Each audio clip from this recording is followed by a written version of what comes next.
Hello, my freaky darlings. Happy World Building Wednesday. Hopefully my levels are still good. Because it feels like OBS updates every other day and everything gets all moved around and I don't know what else changes. But hopefully my levels are good and my music is okay. But, hello. Hopefully, whoa, music. Okay, there we go. Hopefully you guys are, yep, having a good weekend so far. Good start.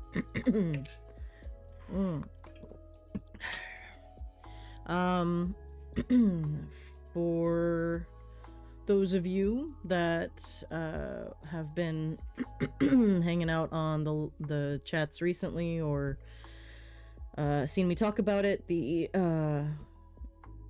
cat situation, Thumbs, we took him to the vet. After limping for a couple days, I didn't want to risk it any longer, and so the vet checked him out and he's okay, but it looks like on his leg there was an abscess, which is, you know, a gross growth that they're figuring got irritated when he fell, and that was causing the pain and the limp. He also had a fever, which could have led to some sort of infection, or was the sign of an incoming infection, whatever it is. So he's got antibiotics and pain pills and all this other stuff. So he is okay, and he's going to be on the mend. And yeah, so I'm glad we took him. It was not cheap, but it was not, you know, too painful. It hurt, but not that much. It was worth it to make sure that he was okay. And every time we take one of the cats to the vet, they get a little spicy because it's like a scent aversion that cats get. Dogs can sometimes get it too, but it's more often happening with cats. And so they've been kind of hissy at each other. Hi, Stinks!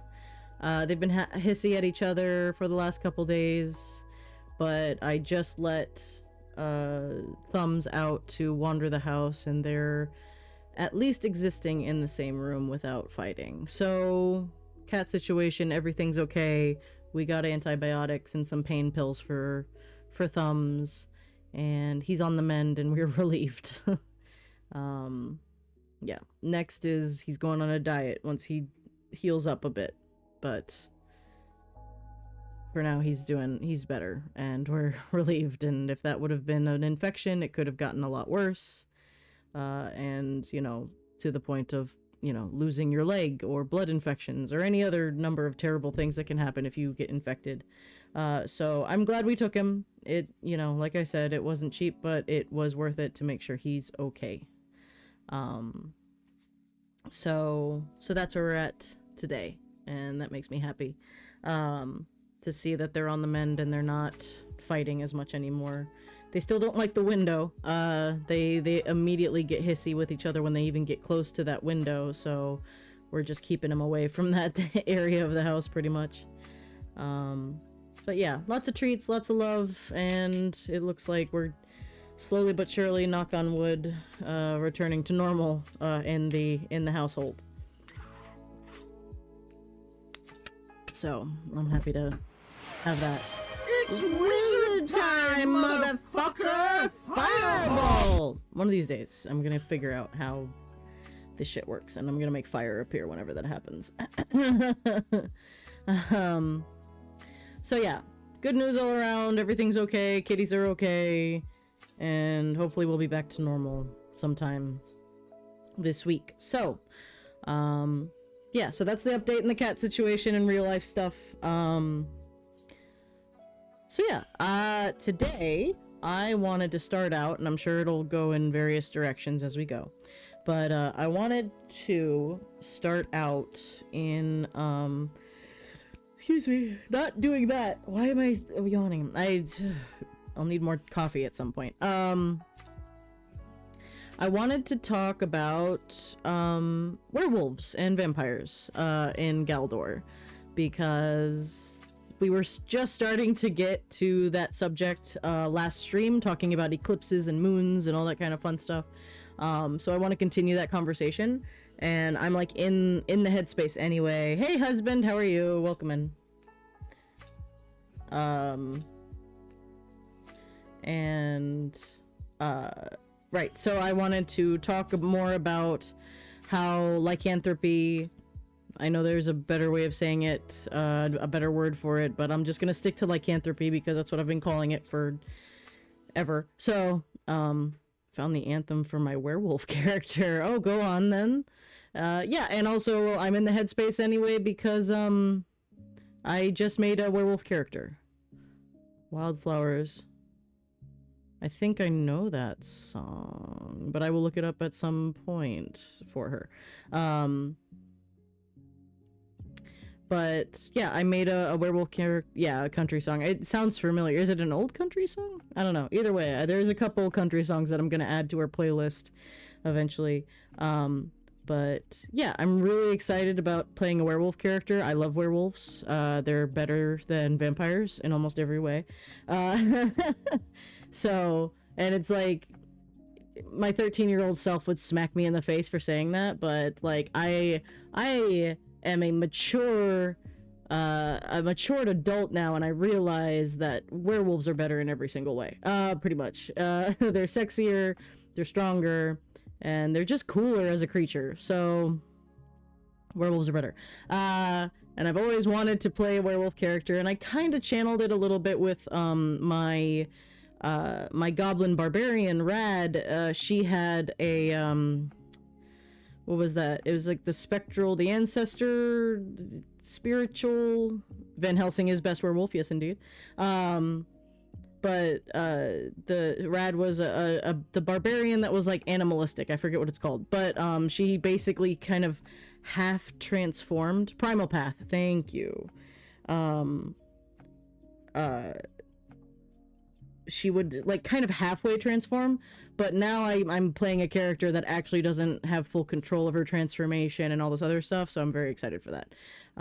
Since I'm of the opinion that lycanthropy should be a blessing from the respective planes' winged radiance, maybe werewolves have glowing markings on their fur that form tattoos on their humanoid form. Always fun. That sounds awesome. Yeah, we'll talk about where lycanthropy comes from and what it means and stuff. I really like the tattoos idea. Just their markings kind of like under their eyes and like down their bodies. Very cool. So yeah, I have a werewolf character that I'm slowly but surely fleshing out. Bioluminescence is always cool, yeah, true. Or it just glows with moonlight or something like that. All of that is great. I'm here for it. So yeah, Desdemona Cole is my werewolf character, and I'm very excited to play her once we get it. It's for Eek's game that they are now planning, and you know, I'm excited for it. They seem super pumped for it, and we'll see when that happens, and we'll talk about it when it does. But I'm just super excited to play a werewolf. We're also going to be working in some homebrew, like, transformation rules, because I want it tied to her emotions just as much as the moon. So we're going to be, like, doing, like, maybe, like, wisdom check. It's up to up to Eek, whenever, you know, we get to that point. But, yeah, I'm excited to figure that out and have that moment, because as far as I know, I hope, the other players do not know that I am playing a werewolf, and I'm playing a pretty normal human woman for the first time, and I fully expect to be the only human because all the other players love playing weird little creatures, which I'm totally here for. So I'm gonna be looking like the everyman character, and I'm really excited to be the werewolf once that, you know, down the line is shown. I have potential explanation for why silver hurts lichens. Yeah, okay, yeah, give it to me. We might, I don't know if we're gonna stick with that rule. We might do something else, but go for it. I want to hear what you have to say, absolutely. So yeah, I'm super excited to play kind of an quote unquote everyman character who has this like this really sweet. I'm channeling Ted Lasso for her characterization. She's like super super positive, almost toxically so. And like she tries to keep herself from feeling like high emotions of almost any type, except maybe happiness. But that's where the checks are going to come in as she's, you know, introduced to more and more stress and stuff like that. So I'm going to be just obnoxiously happy and positive, and I'm excited to see that and see how the characters react to me. They also in this group, I've already noticed that we love the other players love playing bantery bitchy characters, which I'm not. I have no aversion to. It's fantastic. But I want to see, you know, a golden retriever girl thrown in the middle of all of these others that are trying to like outbitch each other. So I'm excited for that. It's straight up an allergy, one that lichens share because the first lichens had an allergy to it. Oh, that's so sad. they just get fucking allergies. Yeah, we have to decide who the first lichen was and why, which is fun. All that kind of fun stuff that we get to decide as we go. So, in talking about werewolves, which I love, we're also probably going to be getting rid of the, you know, resistance to or immune to damage that isn't silvered or magical, because it's not fair. We're starting at level 1 with a new group, and, you know, Eek doesn't want to deal with me being power gamer at the beginning, which was not my intention. So I was like, here's what the rules say. If this doesn't fit your thing, throw it out, and please, because I don't want to. I'm not looking to power game. I just want to be a werewolf. I don't care. So I already got like a buff in strength automatically by making a werewolf character. So they're looking into that and seeing where the strengths and weaknesses come in. So we'll go with whatever they decide. So I'm excited to see what we come up with. So yeah, if you don't know, hang on. Where is it? Where's my monster manual? I had it the other day when I was looking at werewolves. That's fine. I'll just look it up on here. So, werewolves in 5e, the way they generally work, and this is with most lichens, but the numbers might change. But your strength score automatically becomes a 15. Regardless of what it was before, as long as it wasn't, you know, already higher. So A, there's your strength. B, you get the immunity, like I said, of non-magical, non-silver weapons and stuff. And then you get oh, in your hybrid form, you get a +1 to AC for natural armor, and then you obviously have your claws and your bite attacks in hybrid and wolf form. So those are the main things that you get as playing a lycanthrope. So I'm excited to, even if things are changed, I just want to play a fucking werewolf, and one of these days I'll play like an all werewolf campaign in something. I don't know. Like, World of Darkness werewolves are... I love World of Darkness, but the meta can get really strict, I guess. It has a very specific idea of like how you should play these certain creatures of the night and various things, which is fine, and it works for a lot of people. But I really don't like all of the lore that comes with werewolves, because it means like they're basically outright going to kill every other like creature of the night, especially vampires. They hate vampires, but like if I'm playing a World of Darkness campaign, I'd like some sort of ability to roleplay and like talk to these creatures and, you know, make friends, maybe, I don't know, or at least allies. Back when Matt got hit with his first bite and how he freaked out. Yeah. Yeah, we were deciding whether or not, Oh, I also have to, because in the meta of D&D, Lycanthropy can just be cured by a very, very low level spell. Remove Curse, which I think is a 2nd level spell. Which isn't very, very low, but it's pretty damn low. I would like to change that. I don't... First of all, I'm thinking that because my character, Des, she was born to a couple of werewolves. They were both werewolves, and she was therefore born with the affliction. So, I don't think there is a cure. If you're bitten, there is, but if you're not, if you're born with it, I don't think there is a cure. It would be like... It's part of your genome now, you know, your DNA is that of a lichen rather than just this disease aspect of it. It's more of a mutation and you're just stuck with it now. That's my thought. Again, I haven't sat down to talk to Eek about it yet. They've been busy, but yeah, I'm excited to get to that aspect of it. But, so in interest of that, I think I put it... Did I put it in Natural World? Yeah. The Therianthropes, Lycanthropes. We've already decided they can't change during the Hungry Sky. Makes absolute sense.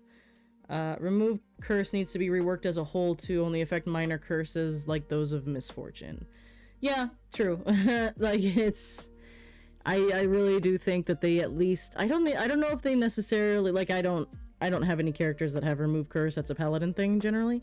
But, I don't know if it's Remove Curse that needs to be reworked or Lycanthropy that needs to be reworked, you know? It's just like...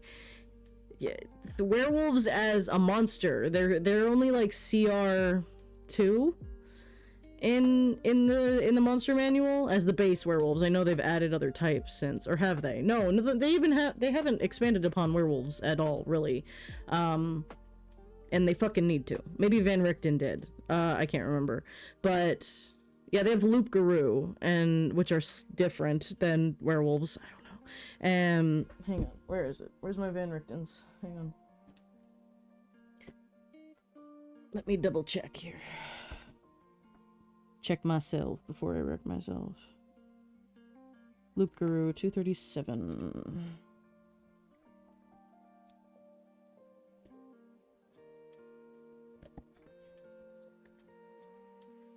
Yeah, Loup-Garou possesses a strain of lycanthropy more virulent than carried by common werewolves.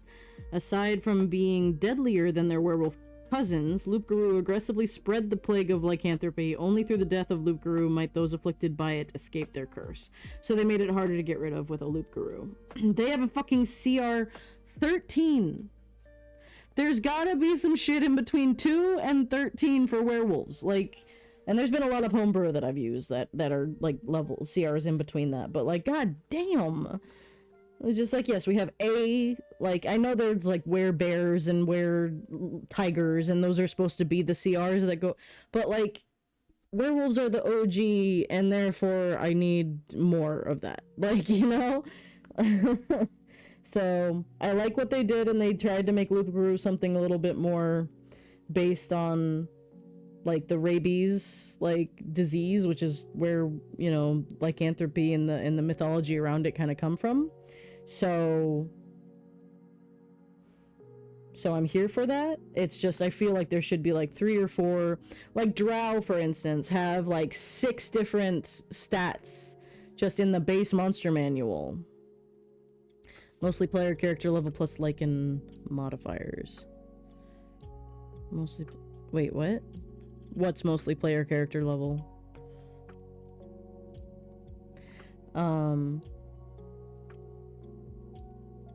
But yeah, I just like with Drow, there's like in terms of CR.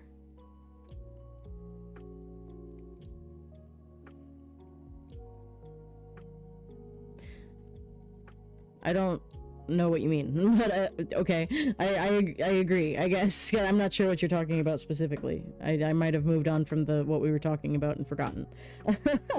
But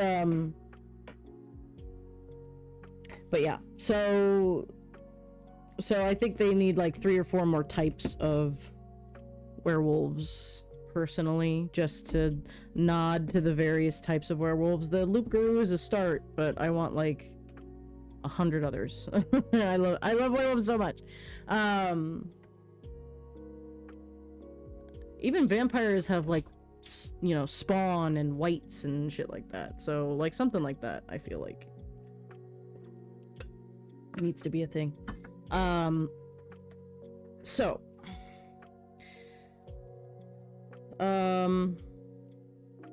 alright, they're unable to change during a hungry sky, and, if it's a blessing, blessing from the plains, winged radiance, to act as protectors of the night. Okay. Night. Difficulty of CR variation from CR2 base human plus Lycan mods, and go to CR based on leveled player character. Oh, I see. Okay, yeah. Yeah, because, well, yeah, the only difference in CR isn't with just werewolves, it's with werebears and weretigers and wererats and all that kind of stuff. And that's my issue, is like there should be a little bit more range of types and different abilities, because like half dragons, yeah. So I just want a little bit more variety. Granted, the internet has provided this to me, which I appreciate, and I appreciate all of the people that homebrew crazy fucking shit that I can use to run in my games. But it just, I always felt like Lycans didn't get as much love as everything else, and they should have. So if this is a blessing, and they all share that silver allergy that you mentioned, Stinks, is it genetic? Or is it always just like you are chosen, magic, blah, you become a werewolf? Or a Lycan of some sort. It doesn't necessarily have to be a werewolf either. You know, we can have werebears, weretigers, wererats, all that kind of stuff. But I think werewolves are going to be the main ones. Just because, like, they're the only... Like, wait, hang on. Actually, I need to check myself here.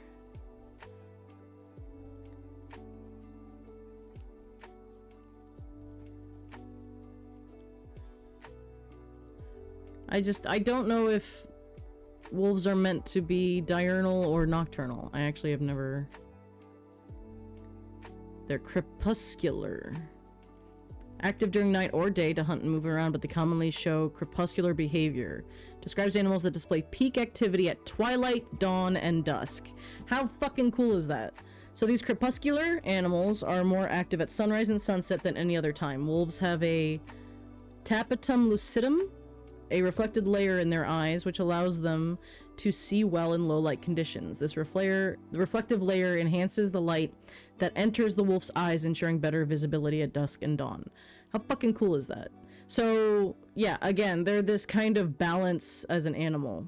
The silver allergy is more potent when passed down genetically. Gotcha.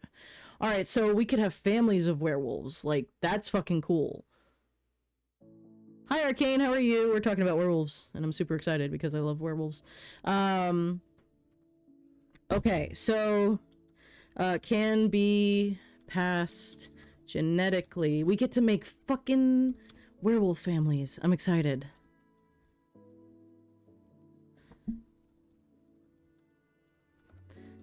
Alright, so we could have, like, clans of werewolves. I'm alright, bad day at work so far, but it's all good. Oh, I'm sorry. I hope it's the second half is better when you get there, my friend.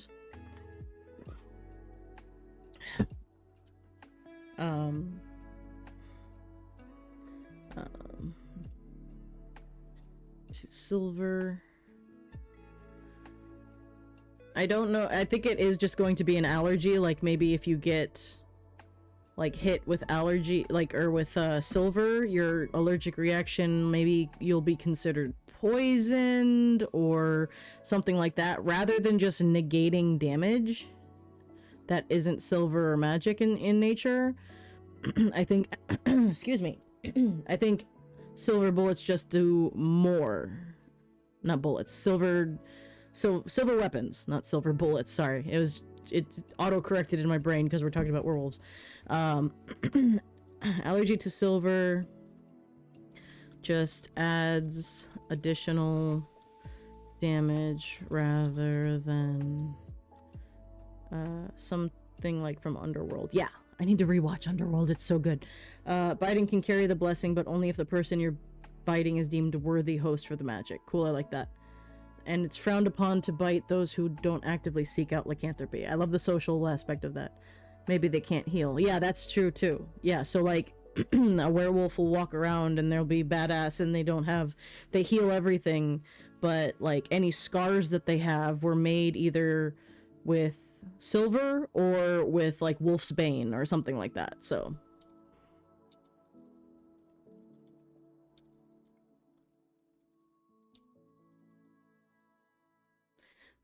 like Necron damage lowers HP total. That could be. We might consider that.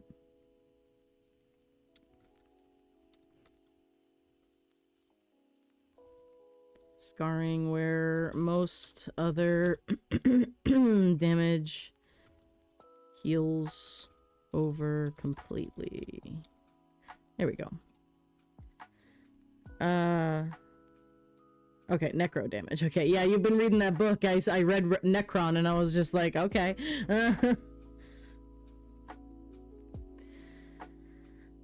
Alright, so I'm excited for the werewolf family idea. I'm excited for the social aspect of you still having to be worthy. I don't think we're going to necessarily have like completely losing your control, but I do want some sort of balance to it. So maybe during like a double full moon, like, because they can't change during a hungry sky, so maybe during a double full moon, they have to transform. Like they get itchy or they get like it's painful if they don't, kind of stuff. What did I call a double full moon? Did I have a name for that? Hang on. I gotta double check. Hang on.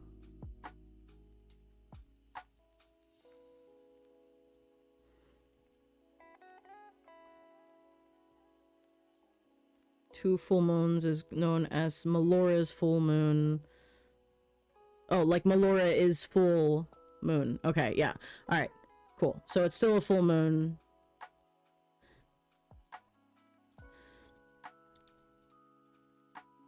Melora's full moon must transform or suffer negatives, I guess. We'll just put negatives for now. We'll figure out exactly what they are later during nights. Okay. Maybe rather than losing control, their werewolf self is a completely different person that just shares the body, and they have to cooperate with it in order to do the right thing. Well, if it's a blessing, I don't know if we're gonna quite go that far. I think if we're gonna be considering it a blessing, then it would be hard to spin it as such if you have a whole other personality in you and you don't, So I think rather than losing control or anything, it's...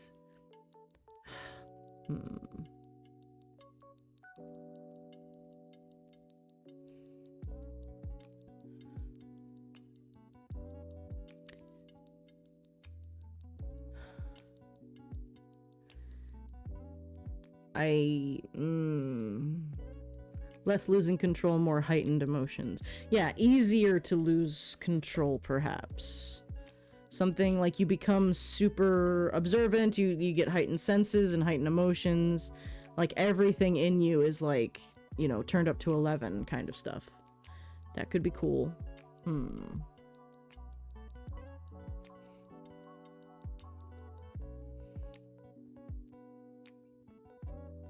This might be a difficult thing to consider as a player character thing as we go. But at least in an individual player character, because it'd be a lot to balance. But if I did like a full group of werewolves, which would be dope as fuck. Oh, ad time. Alright, I'll be right back.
Okay, we're back. I stood up because my energy was being a little low, so I wanted to change that. Here, hang on.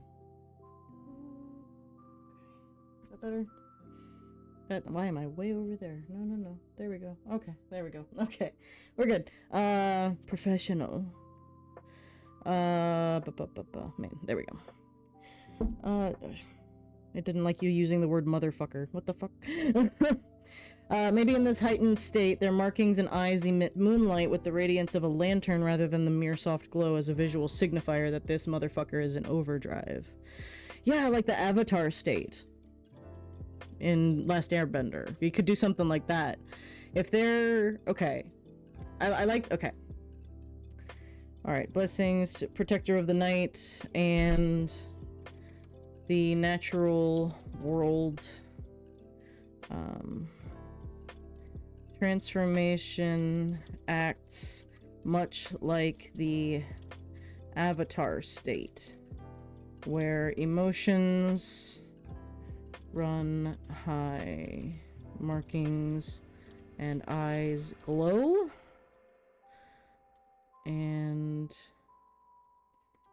self-awareness, I guess, is a werewolf. He is no longer a werewolf. Is low. Okay, I like that. Something that, like, this would take a lot for you to do, but, like, this is, like, in the moments where the werewolf in question has to take legitimate vengeance on behalf of the natural world and the winged radiance for whatever has happened, whatever they have to do. So I like that. We're kind of making werewolves into paladins of the natural world, and I'm kind of here for that. Like a whole family of werewolf paladins? Fucking here for that, because that sounds awesome. Since Therianthropes are protectors of the night and natural world, maybe vampires are protectors of the cycle of life and death. Vampiric spore druids. Oh, hell yeah. Okay, I like that a lot. Okay. Yeah. Alright, hang on. So... Nature plus vengeance paladins. Yeah.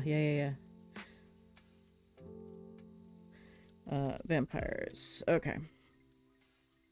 So... rather than being blessed by the the winged radiance, they'd need this blessing from something else. Now, we could definitely do, the Raven Queen. It kind of seems like her vibe. Do vampires specifically come from the Grim Pantheon? Like, werewolves are from Yes, see, look at you, Stinks, you got it. Blessed by the Grim... Oh, not Grim. Work with me, Grim. Oh, I haven't made a page specifically for the Grim Pantheon. Okay. Pantheon.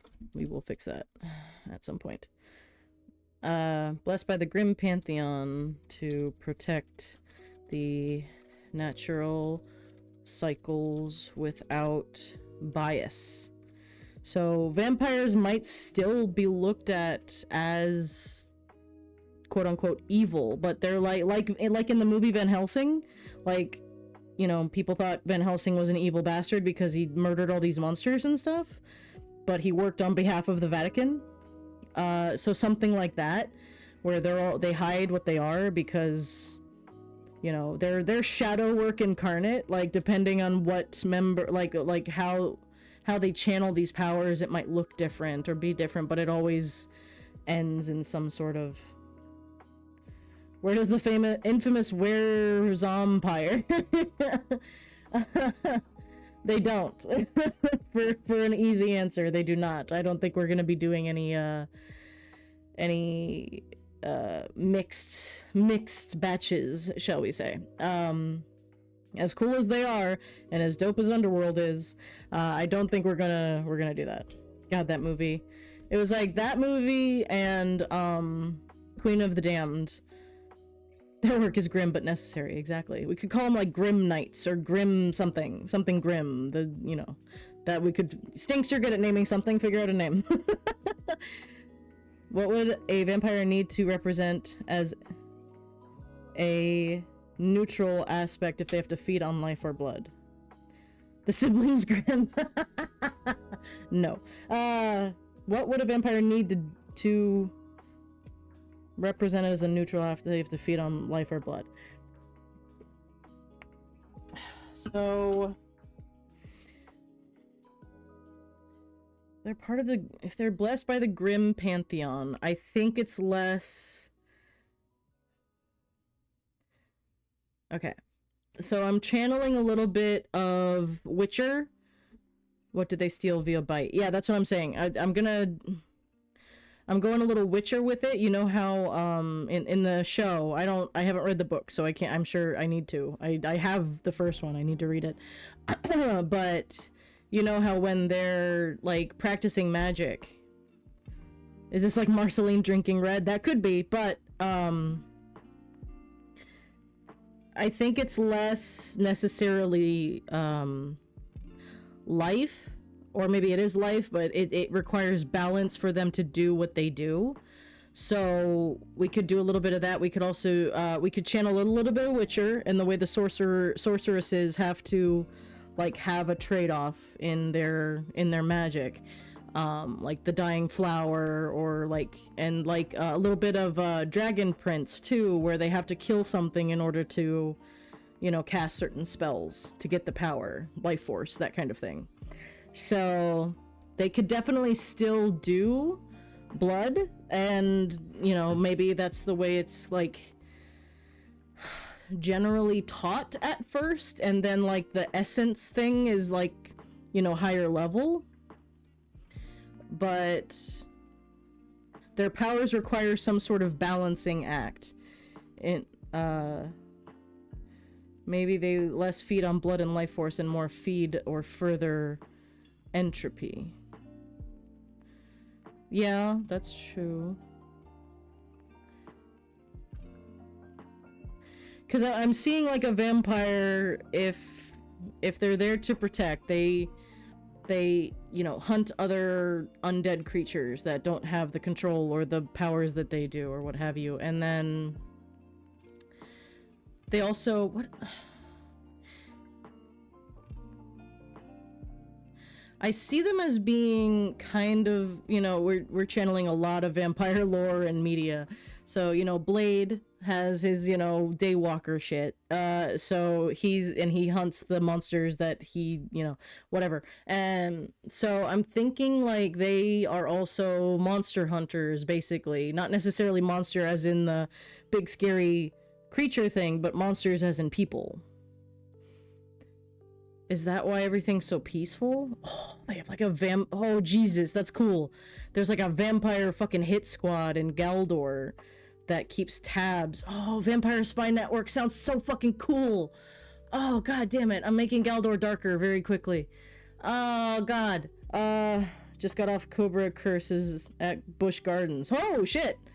Hi, Eek. You're at Busch Gardens. Whoa, what the hell? How did you get on? You're on fucking stream and you're at Busch Gardens. That's really funny. I hate roller coasters. Oh, here. I've been meaning to do that. Hang on. I accidentally made Galdor darker. No, I don't think it's darker. I just think... here. 1 second.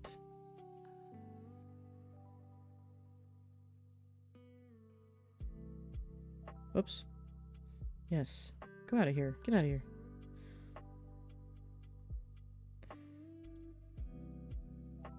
One second. Here, Eek. Once this decides to work. Are you gonna work? Oh, for fuck's sake. Hang on. I thought this was gonna be easier. No! Don't do that! Don't look at that! You didn't see me. Hang on. Alright, this is ending up... that apple blossom grind. Why is this not working? Alright, I'm gonna have to do that later. I was going to do something for you, Eek, but it didn't work. God damn it. Oh no, my chat disappeared. Fuck! What did I do? Damn it, it flipped out, and now it's weird. Hang on a second, you guys, sorry. Is it widgets? Damn it, hold to hell and back.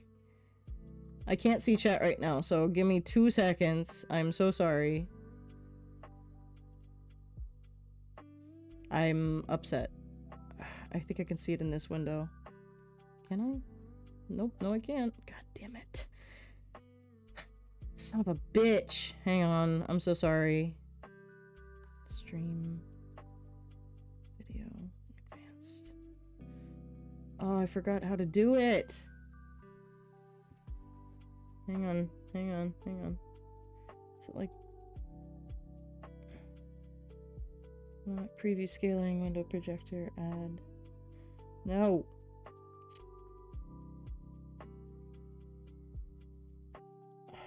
I still can't see fucking chat, you guys. I'm so sorry. Give me 1 second. I'm just gonna go BRB for a minute while I fix this. I'm so sorry.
I don't know how to fix this. Fuck! I still can't see chat. I can see it. It's really tiny where I can see it right now. I'm so sorry. God damn it. I thought it was under docs, but it's not, and this isn't helping. They said to reset it, but I can't because I'm currently streaming, and I don't know how to fix it. And... oh, wait. Wait. Oh, did I find it? Hang on. Amazon. No, fuck off Amazon. Hang on. I might have it. Is this it? What? Jesus fucking Christ. This is awful. I'm so sorry. I had OBS set up exactly like I liked it, and it was fine, and I had to reset all of it because of this, and... fuck. Okay, hang on. I'm sorry, I still can't see you guys. I hope that's the right password. Oh, get fucked.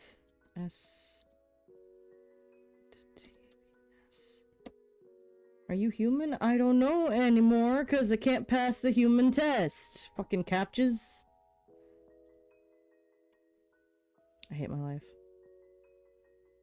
That is my password, is it not? Fuck. Hang on. Oh my god, I hate myself so much. Hang on. I thought I had it. What the fuck is my Amazon password? There it is. Oh, it's that one. Okay, I got it. Balls. Alright. I think I got it. Please. Okay, we good? Oh, okay. Jesus Christ. I'm so sorry. You guys are back. Oh, I hate my life. What is that? What did I miss? Hang on. I gotta move everything around again. You know what? No. I'm not gonna move anything around. We're just gonna leave it like that. Fuck it. Alright, I'm gonna put you guys over here so I can see you properly. Alright. Jesus! Okay, what's happening? Whoa, you guys went off. What are you talking about?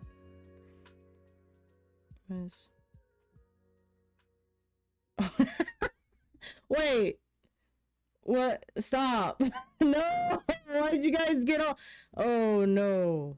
No. Stop. Okay, what's the safe word? Stop. I don't...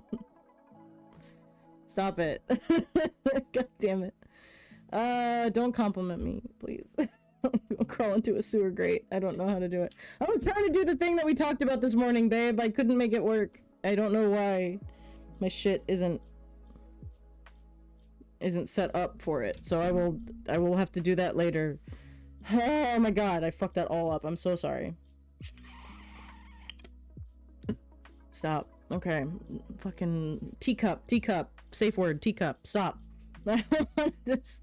Don't compliment me. Sorry, I just lost, like, everybody's attention span. I'm so sorry. It's all good. Don't stress. Yeah, okay.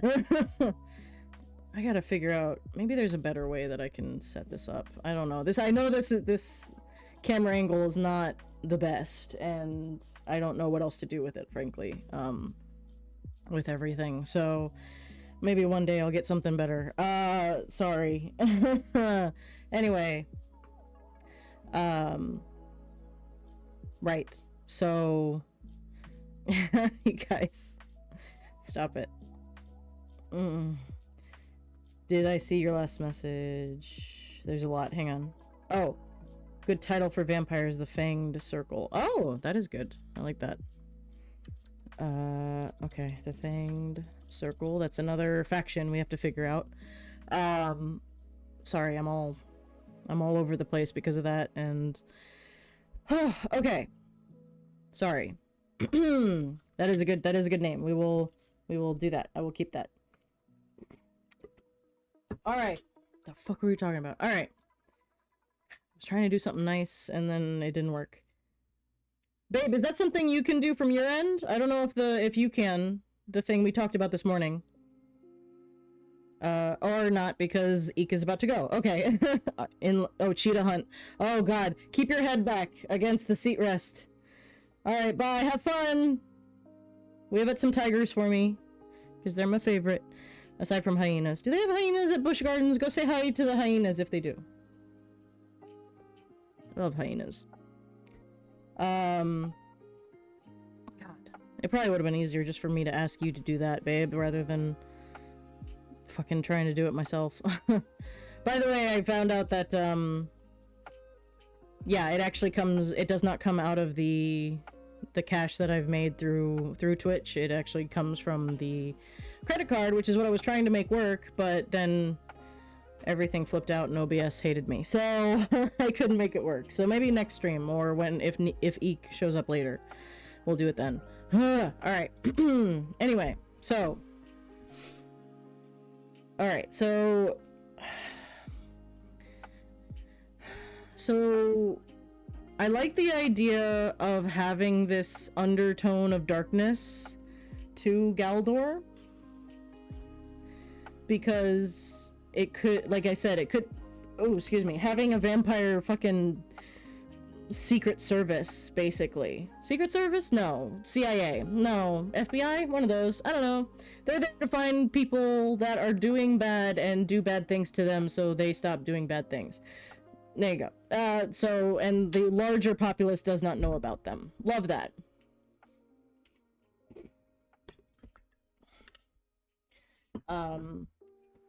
So I love that. So, let's do here. Let me go over to my factions. Okay. Which is in, whoops, in world info. Right? No. Yes, there it is. Alright.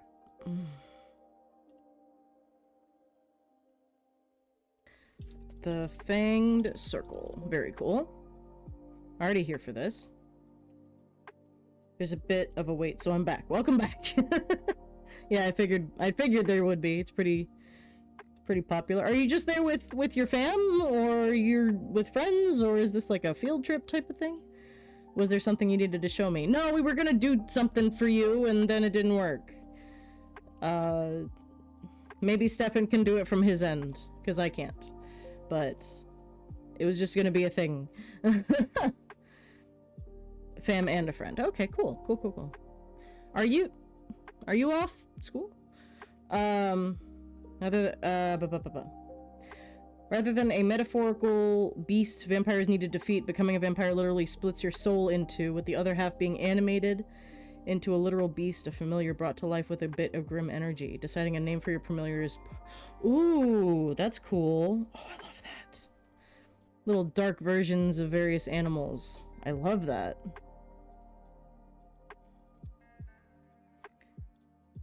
Took off school today. Only have it on Mondays and Wednesdays anyway. That's right.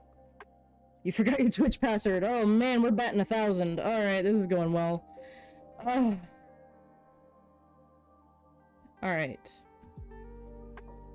Alright, we were gonna do something for you, Eek, but I can't make it work, so I'm sorry. Hopefully I'll make it work by fucking Friday's stream, if you're around. But good for you, taking time off of school, because, you know, you need that. And I always forget that you only go to school on Mondays and Wednesdays. What is it? It's a surprise, is what it is.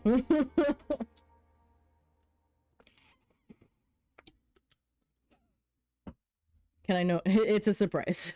We'll do it on Friday.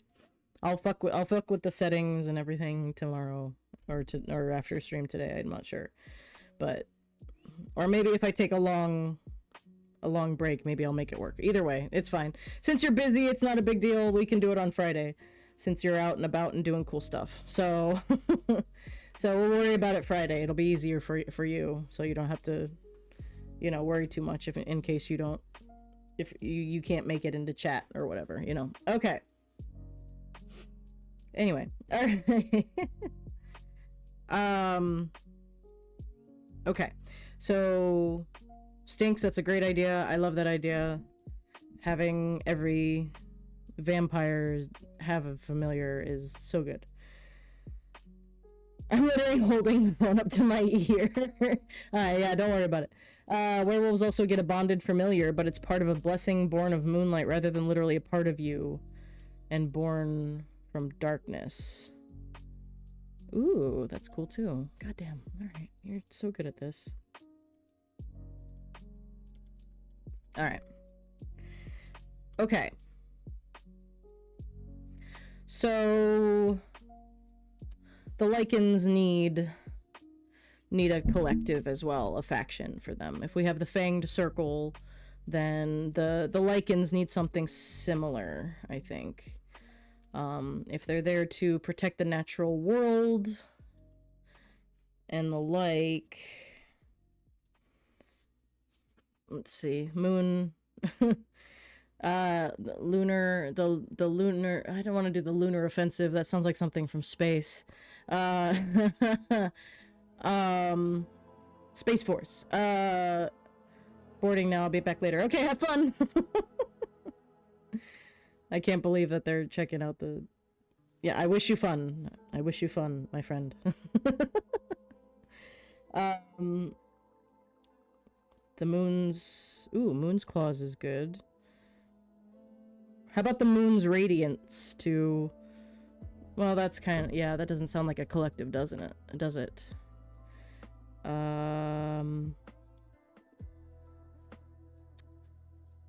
radiant moon?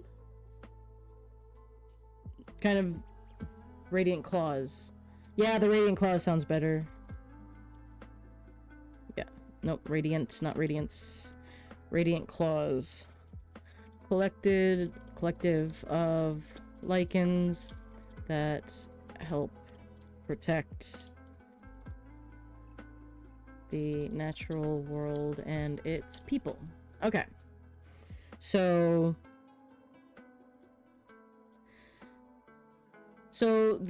I see like the radiant claws as being the more forefront Drew Woowids. The Woowids. Yeah, I see the radiant claws again, like we were talking about. The fanged circle is going to be pretty much a secret organization, which is badass. Whereas just like the vampires are an Illuminati, but they're actually kind of cool. So dope.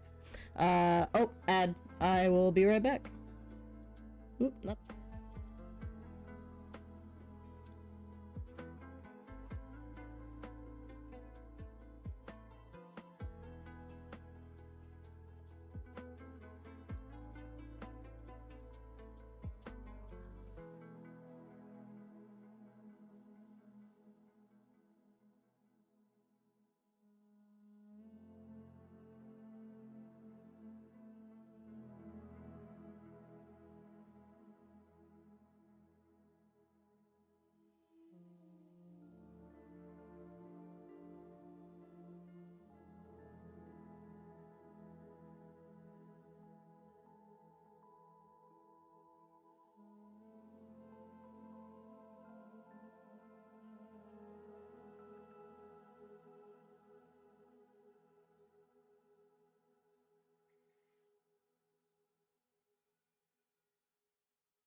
Okay. Drew woo wids. Right, so looking at the Radiant Claws and the Fanged Circle, the Radiant Claws are gonna be like the more forefront. They're gonna be, hey Crafty, how are you? We're talking werewolves and vampires and how to make them not evil, more or less. Or at least, yeah, not evil. At least not evil for evil's sake, let's say that. I'm doing great. I hope you are too. I am, thank you so much, my friend. Even though I broke OBS for like 5 minutes a little while ago and stressed myself out, but we're okay. So we've got a vampire, like, CIA, basically. I guess CIA would be the thing. They're more secretive, I guess. And then the werewolves are the FBI, I guess. Lycans and vampires respect each other to a degree. Yeah, I see that. Seeing each other... Well, yeah, just like the FBI and the CIA.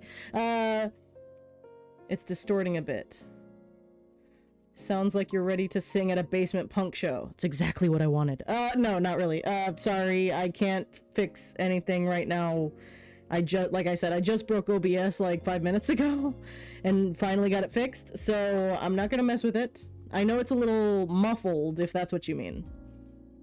But I'm not gonna chance fucking up the stream again, so I'm sorry if it's absolutely terrible and you can't listen to it. I absolutely understand if you want to step away, but this is what I got for now.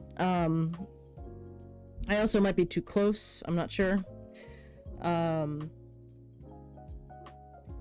Respect each other to a degree, seeing each other as protectors of different aspects of the same world, but they often have disagreements and mistrust due to history between them. Right, yes, I love that. I sound fine on your end. Oh, okay, good. It's not terrible. Okay, good. Well, if I sound like I'm in a basement for a punk show, then there are worse ways to sound, if I'm frank. That's a dream if I knew how to sing or play any instrument. A punk show DM. My nose itches so bad, you guys. I'm so sorry. I don't know what's going on. I don't know if it's allergies or what, but it's like the tip of my nose itches. Alright. So yeah, we have, you don't need to know how to sing or play an instrument to play in a basement at a punk show. I would prefer to, however. I've got a Nosferatu World of Darkness character. That's my punk outlet, so she can kind of sing. Well, she's not a Nosferatu anymore, actually. She's actually the Bruja she was always meant to be. Yay! That just happened.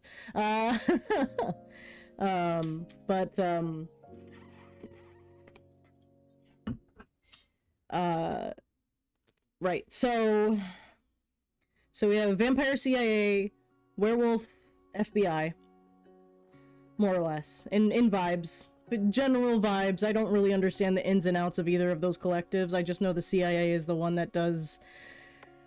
I feel like the CIA does more fucked up stuff historically in the I might be wrong about this, please. I just know the CIA was behind a lot of, like, Agent Orange kind of shit. So, like, I'm gonna go CIA is kind of the more fucked up one as far as socially and, you know, experimentation and stuff like that. The FBI just beats the shit out of prisoners. So I feel like they kind of... Oh, didn't like you saying asshole. Why is this automod being such a dick? This idea may not fit, so bonk me if it clashes. The first vampire was frankly an asshole, valuing the blessing and duty they were given over actual people. Interesting. The CIA operates overseas and the FBI operates within the USA. Is that the only difference? Is that really the only difference? Shit, I had no idea. I only know what I know in movies, and, like, they seem interchangeable, except, like, that's pretty much the only difference. How did I never know that? Alright. Well, wait, what about all the shit that the CIA did in, like, the 60s? They, like, tested drugs on people. Wasn't that on soldiers? Was that all just over internationally? I thought that was here, in labs over here. Did they just set up labs outside of the US? Well, shit. I need to re-listen to my, Agent Orange, CIA shit from, last podcast on the left and remind myself of the history. Well, okay, so, they might do all sorts of stuff illegally. Well, yeah, that's true. I mean, they're allowed to do that. They are the law. I'm the law. So interesting. Okay, well, I learned something today about my own fucking country and the factions they're in. I had no idea. Okay, so cool. Thank you for letting me know. Well, either way. So we're gonna look at, imagine if you will, picture if you will, if cops and, stateside law enforcers didn't completely suck all the time. And, I'm not saying that to anyone in specific, it's just I'm frustrated with the way our country is. But so think about law enforcement if they were actually heroes all of the time. That's the Radiant Claws. That's our werewolves. And then the vampires are the CIA, and they are the spies and like the assassins and stuff. And I know I wanted this place to be cozy, but I like the idea of the cozy being like, you know that meme where it's always like somebody standing and taking a bunch of arrows or whatever to protect the kid or whatever, or the family. Like, think of that as, like, everybody sees the werewolves as that, but the vampires do that as well, but they're a lot more violent with it. They, like, take out people that are coming up to be bad guys, you know, people that actually mean harm to everybody. So that's what I'm thinking of as far as vibes go. So that's what I'm going to go with. Okay, so the Radiant Claws are just, the werewolves are based more around nature and like people that might threaten people like directly in mass, and then the Fanged Circle are the ones that go after people that, like, necromancers that are abusing their power, because we've already decided that necromancy is not automatically a bad thing here. It's recycling, but there are necromancers and wizards and other things. They take out like the higher profile targets, and then the Radiant Claws take out numbers, basically. That's my initial idea. So yeah. All right. So we'll go with that. The first vampire being an asshole is kind of a, you know, because taking a bit from, you know, again, World of Darkness, we can take basically the idea of Cain and him being the first vampire and therefore causing a whole bunch of fucking issues. So we can have our Cain, and then around the same time, or maybe at the exact same time, like maybe the Grim Pantheon and the Bright Pantheon both got together in one way or another, or at least discussed that they're both going to create a group responsible for the protection of not only Galdor, but all of the planes, right? So these creatures, or these collectives at least, in some form or another, exist on every plane. Are they always vampires or werewolves? Probably not. They are here in Galdor, so that's going to be what our focus is on, and then we'll focus on the other planes when they become more relevant. So the first,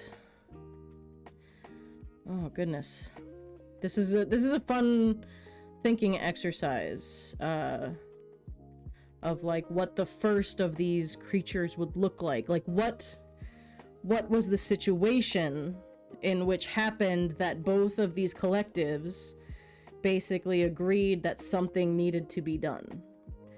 Because I feel like this would be after the Fae. Because, again, the Fae weren't evil or anything, and they weren't directly threatening anything on purpose. It was just that their full existence was draining resources of Galdor. And, yeah, some sort of huge tragedy or disaster. Right, yeah, that's what I'm thinking of. Maybe after the Mummy campaign. Oh god, yeah, that's true. Okay. Huh.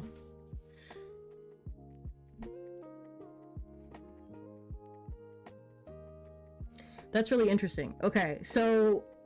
Oh, man. So...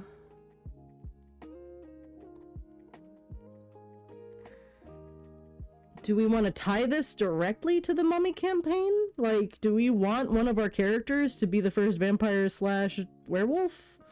Because that sounds amazing. But that's tying a lot of, like, universal classic monsters all at once, and I don't know if we want to do that.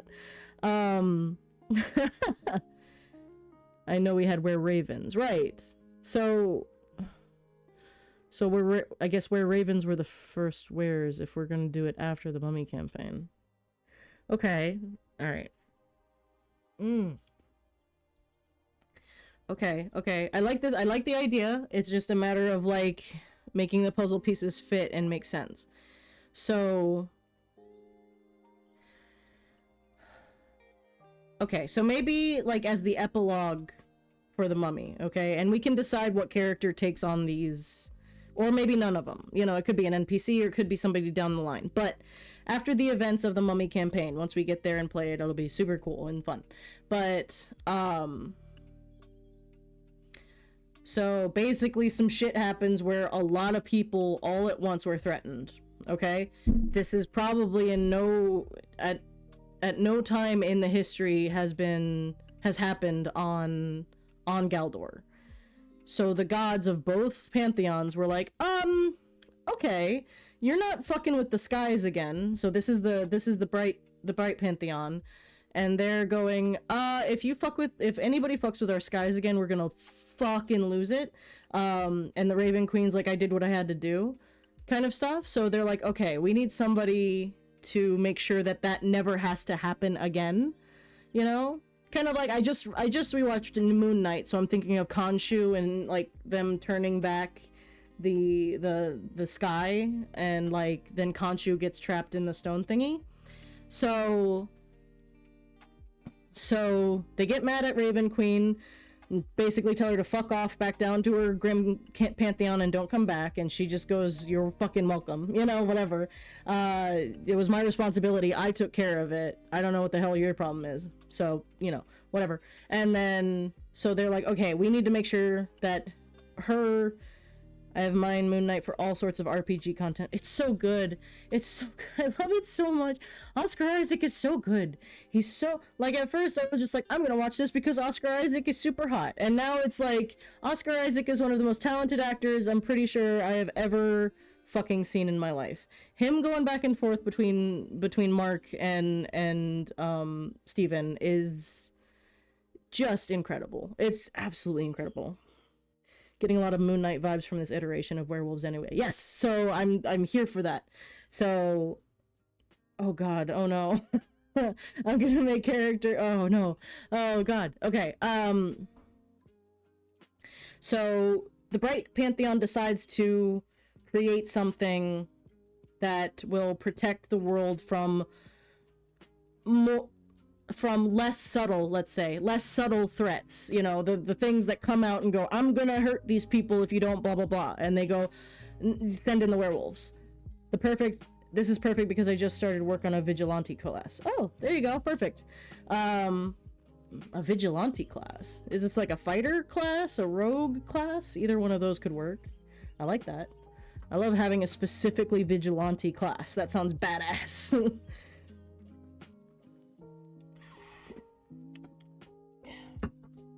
Could work as a ranger too, if they specialize in tracking these people down. Either way, these work really well. So they create fully separate class with a dual identity as a core mechanic. Interesting. That's cool. So they create the radiant claws, tying it to the moon because that's what was fucked with basically by the Raven Queen. So, and they look at the were-ravens that the Raven Queen brought up, and they went, cool, wolves though, because wolves are cool. So there's that. So they create the Fang Circle as their boots on the ground. I'm reticent to say anything like soldiers or shock troops, 1 second. Sorry. I want to separate this as much as physically possible from the idea of a military force, right? I don't want this to be soldiers of a nation. These are soldiers of the world, you know, and they have divine guidance. Lackeys? No, they are not lackeys. No, they're good boys. They're all good boys, and they wag their tails. And they are divinely inspired protectors and defenders of the world and its people. Both of them. Both vampires and werewolves. I love that. Okay. So, I just got an adorable idea. Okay, I'm here for it. I love werewolves. I love making werewolves cute. They're so good. So I want to avoid any term like soldier or, you know, shock troops or anything like that. This is like superheroes more than anything. These are people that are imbued or are raised with, the first instance of lycanthropy was gifted in the form of an artifact, a squeaky toy. That might be going a little too far to the whimsy considering the purpose, but well, maybe it's a treat. We'll do a treat of some sort, some sort of like food, bacon strips or something like that. We can make that work. It had to be eaten and ingested, like that. Something like that would be cool. So, what was I saying? That's a great idea. It's cute though.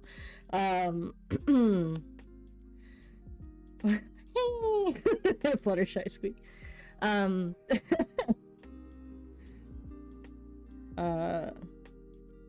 we go. Yay! There you go. I don't have the squeak, so you'll have to do with that. Okay, so fuck, what was I saying before the squeaky toy thing? I was onto something and now I've lost it because I was thinking of a fucking werewolf chewing on a squeaky toy.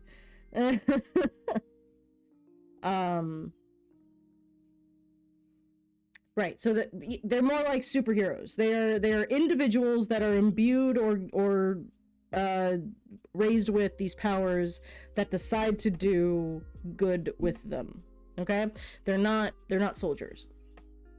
They're not, you know, and if you join their ranks, it's because you're a good person. How that is decided, we'll figure that out. Some sort of ritual, some sort of, you know, pure of heart kind of test or something like that. God, I want to do a full werewolf campaign now. Oh, and then a full vampire campaign. All good. Hi, buddy. Asher saying hi. You gonna say hi to chat? You gonna kitty moment? Hang on. Hi. Oh, goodness. Oh, I'm so glad that they're doing okay. Hi. I know you weren't the one that got hurt, but you were the one being an asshole to the one that was hurt, and I don't appreciate that. But you're not being an asshole today, and I appreciate that. This boy. This is a good boy. He's so mad. Okay. Alright. That was our cat moment. Alright. And go back. We already have a part of the ritual for vampires down, that being that they must split their soul in two. Right, yes. Okay. Got that. So, the Grim Pantheon see what the Bright Pantheon is doing, okay?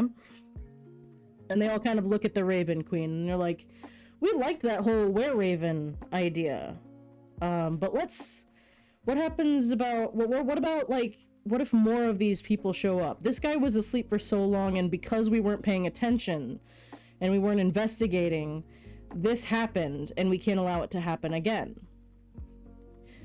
And the Raven Queen goes, you're fucking right. So, I feel like, in this... I want to maybe tie vampires and revenants together. Maybe the split represents the duality of life and death. The importance of each. Yes, exactly. So revenants and vampires are kind of the same thing in this world, let's say. More or less. So vampires come, so I feel like the Raven Queen, like all the other gods are like, that's a great idea, let's make sure nothing happens to Galdor, but we basically don't trust the Bright Pantheon to be able to see all the threats that are potentially happening. They're only going to see what is happening. Again, we're going back to the Moon Knight thing with Khonshu and Amit, I believe was the other, was the crocodile goddess's name. Amit? I believe so. So the werewolves fight what's already happening. The vampires investigate potentialities. So they're super smart, super stealthy, immortal, of course. I think werewolves are not necessarily immortal, but they probably have an extended lifespan. So a fucking werewolf, like, elf is gonna live for fucking ever. But so werewolves, or excuse me, the vampires are the investigators more than the werewolves. The werewolves are the enforcers, or the put it down before it gets worse kind of people. Alright. And again, I don't think everybody knows about these. Maybe, like, people on the top echelons of society, you know, the nation leaders and stuff, they probably know about the Radiant Claws more than they know about the vampire, the Fanged Circle. I feel like the Fanged Circle are a secret to almost anybody and everybody involved. Just because that's kind of required as part of their job. I like the idea that their base is in the Evershade, also cool. So I feel like these are direct revenants of the Grim Pantheon, not necessarily any one god. Oh, I just did that thing where I bit my nail too low and now it's bleeding. I'm sorry. Ow.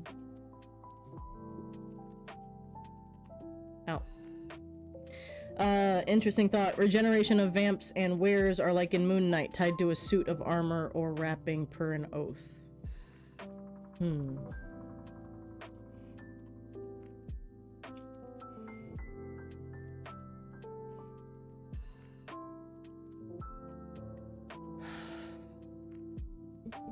I like that idea. I'm just trying to picture what we think it is. Also, why silver works against them equally. Also true. Yeah, we might have to, explanations for the vampire weaknesses. They're all self-imposed as part of the clan's oath. Yeah, they have their own checks and balances, basically. So they have no need for the sun, so they only investigate what occurs in the dark of society, yada yada. You know, we could make a fucking badass poem out of that. All right, what part of World of Darkness vampires do I want to take from this, and what do I want to leave behind? I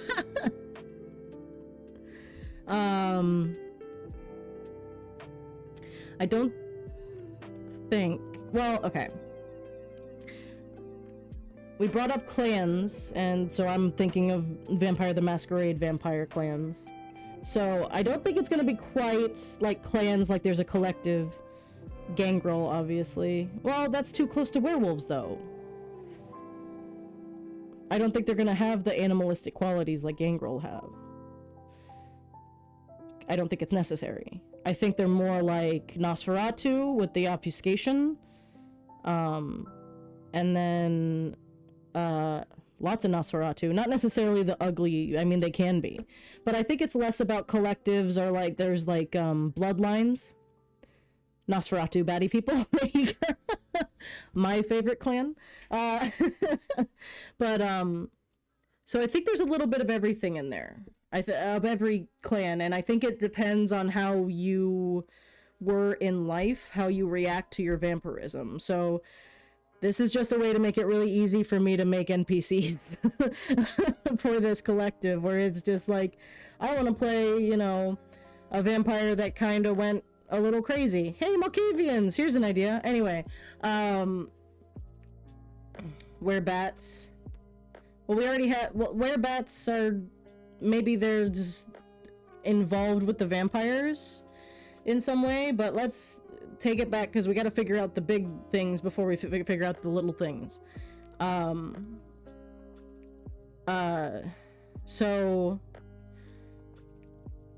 So they're investigators, so they're super smart. They also have... I like the idea of them having specific magics. So I can have blood magic in Galdor, because blood magic is always cool. So, and there's been a lot of homebrew on it, I just have to find the best one. So, and again, their magic is powered by balance, first and foremost. So, like, again, life force can mean either blood, or, I mean, 18 plus tag for a minute, it could mean other things. Let's just say that. It could mean life in all of its forms. And that doesn't necessarily mean, you know, murdering somebody. Could mean other things. Yes, we're making vampires sexy because it's my world. So that's a possibility, because I've seen theories and various ideas that vampires are sexy because it can be used as a alternate form of feeding. Oh, what a great time for an ad. I'll be right back.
Alright, we're back. So yeah, I like the idea of, you know, these creatures having options when they need power. Like, and the idea of a vampire brothel in the Evershade sounds dope as hell. So we'll put that on the back burner at some point as well. Maybe that's their base, their HQ is a brothel front, and all of the secrets happen behind the scenes or something like that. Sounds cool. Ideas happening. Alright, so hang on a second. I have Here we go.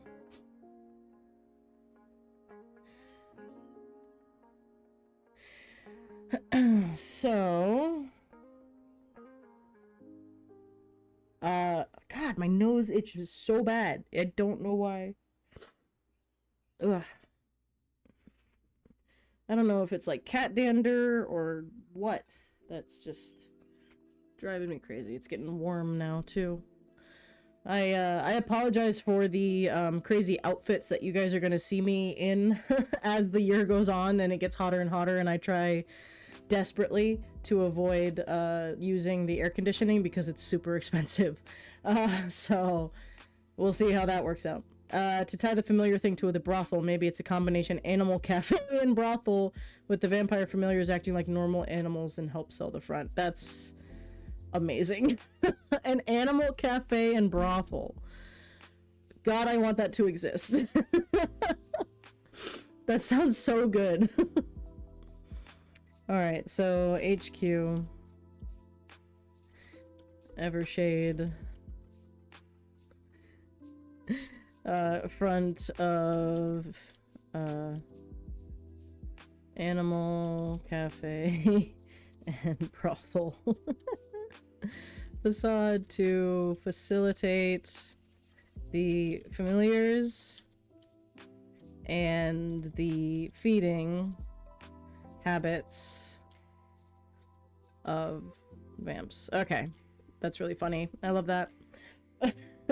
How great would it be to go take care of your business at a brothel, then come down, get a cup of coffee, and get to cuddle with a cat?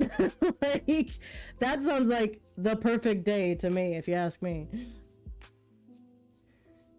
Is the brothel all tabaxis or heron cons? No. No, they're vampires. Of varying types. Just like, it would be so funny to me because, like, I'm thinking of, like, a huge brothel. Like, it doesn't really make sense to be... It would have to be, like, half underground. Like, the main floor where all of this business takes place is, like, actually the top floor of this tower that goes down into the ground. Like, that's funny to me. I love that. It's so funny. Alright. So. Let's see. The first vampire.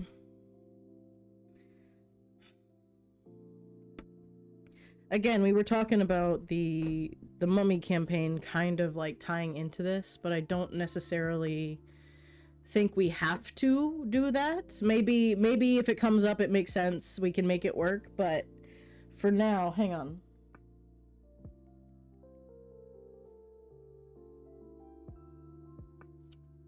I'm gonna see if I have like a random generator that I can bring up that will help me with this person.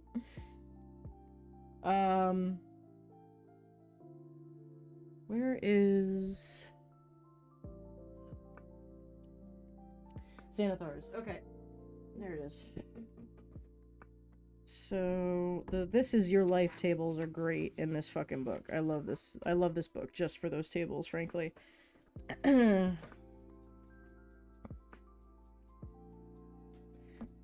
So let's see what we can come up with. If it sounds bad, or we don't come up with anything, that's completely fine. But it would be ironic but cool for the first vampire to come from Ta'amun, given the fact it's hot as desert. That's true. Let's figure out where my dice are. There they are. Okay. Let's figure out the race and potentially class or occupation, either one. Let's see what we can come up with. Alright. Gonna use my vampire-esque dice for my Dampier character. I'm gonna use Sarah's dice. So let's see what race. Let's start there. That's a 50. Elf! No, excuse me. Dwarf! Okay. That's funny. dwarf. Alright. I'll roll class and occupation, I guess? Maybe, like, they start as the occupation and then move into the class. So... 27, occupation is criminal. Interesting. Okay. Ooh, I like this, though. Class. If I roll rogue, it's gonna be kind of obvious, but we'll work with it. A bard. Alright. A bard. Alright, so what if the first vampire was a crime boss? Right? Like, who better to find and sniff out criminals than somebody that's dedicated their life to crime? Fucking cool. Let's do male, female, evens, female, odds, male, yeah? 3. Odd, male. Okay.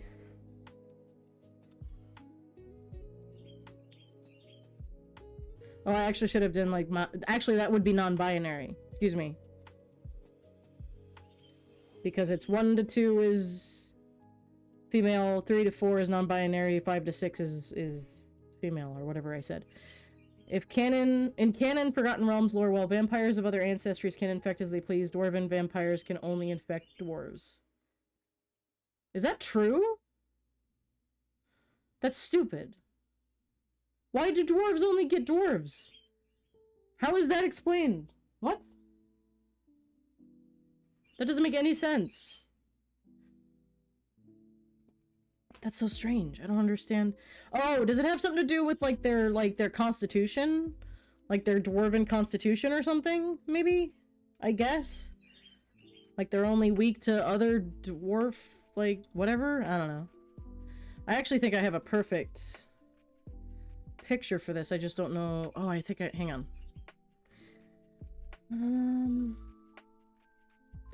I have a great picture for this character. I just gotta find it.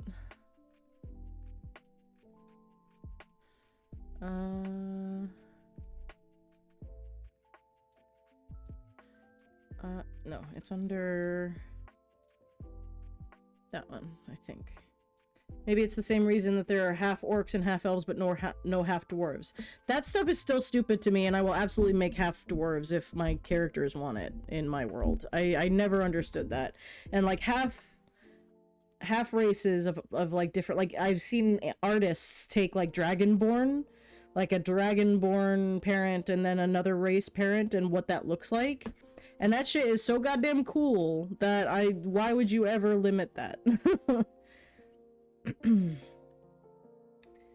I hope it's in here. I think it's in here. Where are you?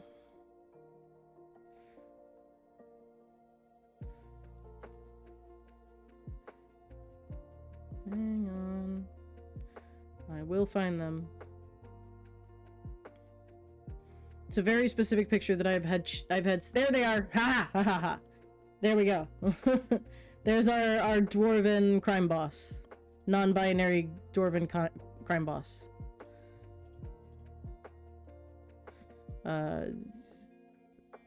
Credit to Nick Robles' art. Such a good fucking picture.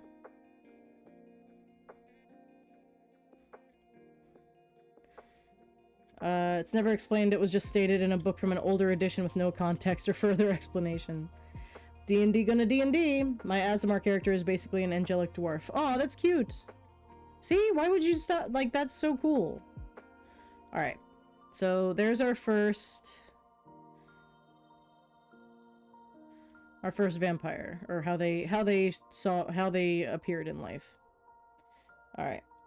So, mob boss tasked to hunt down other criminals. So why, though? Why this person? Because even though the vampires are the darker vibe of everything, these people are still gonna be doing the right thing. So let's see. A crime boss What was the deal that was struck that would make them do this? So interesting to think about.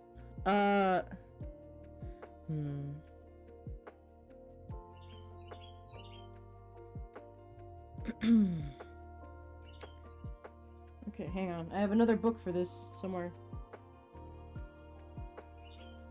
If I can find it.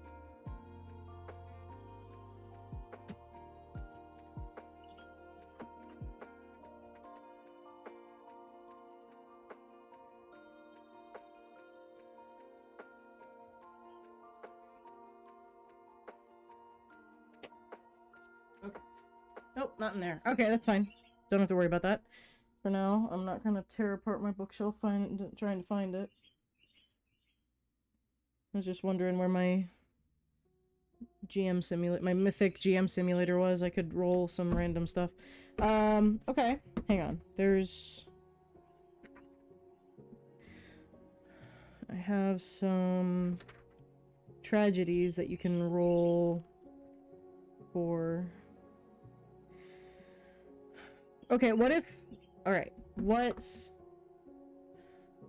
if they suffered, or somebody in their family, or a friend or something, some connection they had suffered due to this, mummy thing, right? So, they were somehow affected by this creature rising up and, you know, almost successfully coming around and fucking shit up, basically. So... Promised... Revenge against... Not revenge, no. Promise to keep what happened to them from happening to others. We'll just keep it vague for now, that's fine. Alright, so... Now I get to figure out the first werewolf. This is fun. Okay. Why did I close Xanathar's? That was stupid.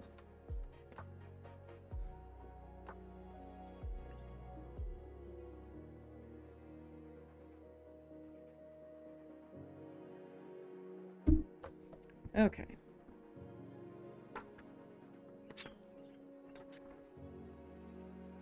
We can figure out other stuff about them later on when they become more relevant. I'm not too worried about that right now.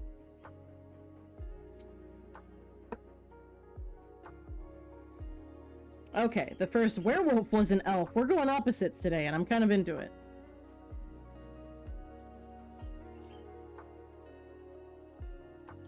Elf.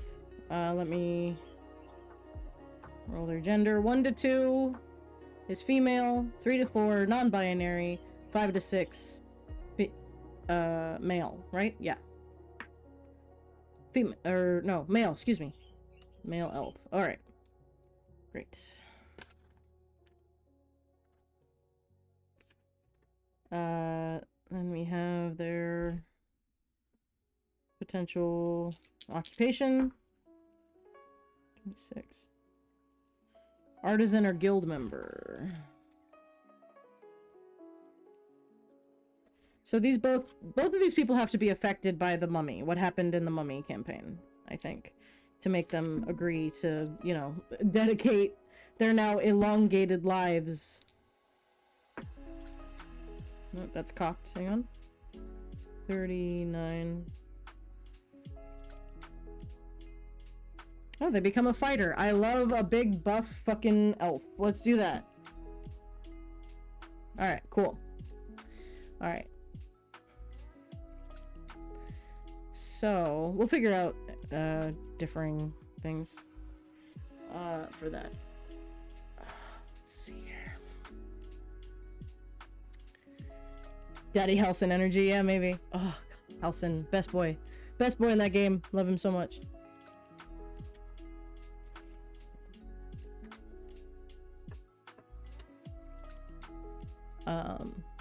You're big for an elf, really? I love Halsin so much.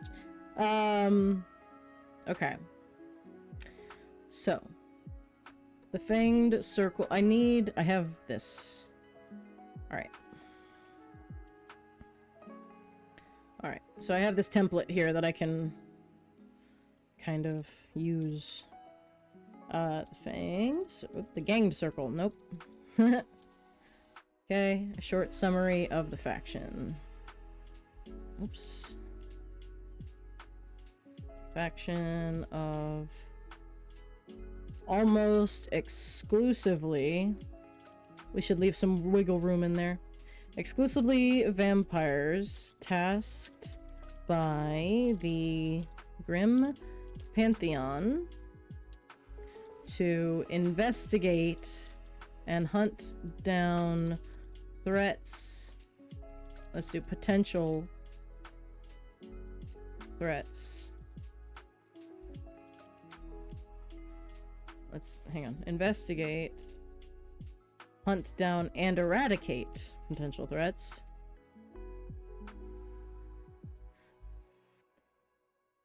To be assured that the worldwide catastrophe is avoided. Okay? Yeah. Alright. Governance type. Alright, so we need top vampire. Is it the same person? The dwarf? I mean, I don't see why not. So I don't like I think it would be like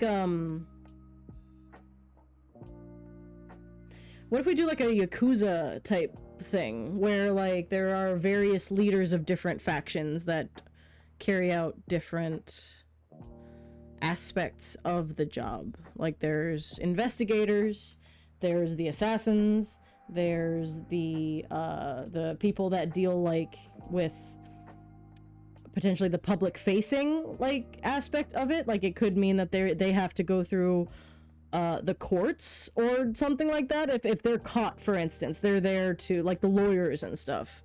So Yakuza type heads of families. I don't know if we'll call them that, but for now, that run each aspect of the job of the group. Sure. Investigators. And then there's one top vamp, which is our dwarf, that is kind of the last deciding factor, like just in case there's like a vote or something, or like, you know, there might be like infighting drama, but they're like the last voice, the last, you know, decider and everything. Assassins. I'm also kind of thinking of like the Brotherhood from Skyrim, kind of like that, except not pathetic and only like 5 people in it. Something like that, like as far as like vibes go. Like that's what I'm kind of imagining. Lawyers, etc. There might be others, I'll figure it out. Leaders, that's our dwarven mob boss person, so we'll figure that out. The title. Ooh. What's the mob boss title within the fanged circle? What's top boss? Let's see,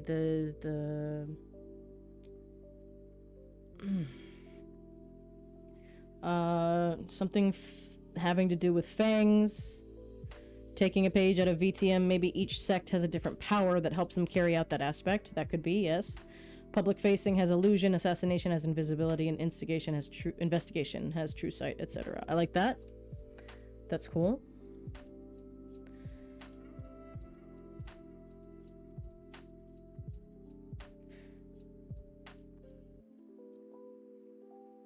Different powers to assist in their responsibilities. Cool.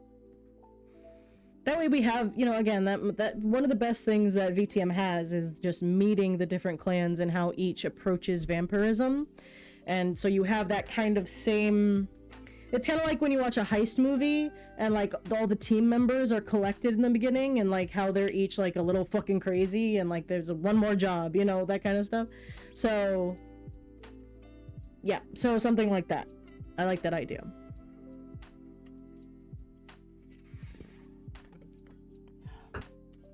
So, okay. The title for the big boss would be something having to do with fangs or blood or life force or the Grim Pantheon. Grim Stalker. Grim...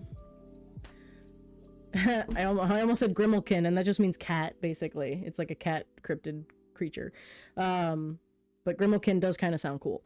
But it's I don't know if it really fits.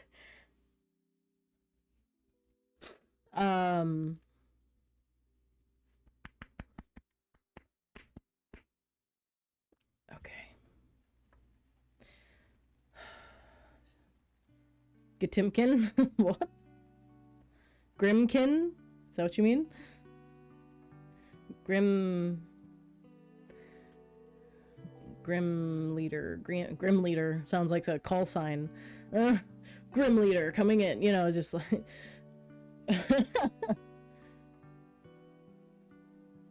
What is it they say in fucking not Warhammer, Call of Duty? Bravo 6 going dark. It sounds like that. Like Grim Leader going dark. It sounds like a call sign, which is cool. We might use that if they have like something like that.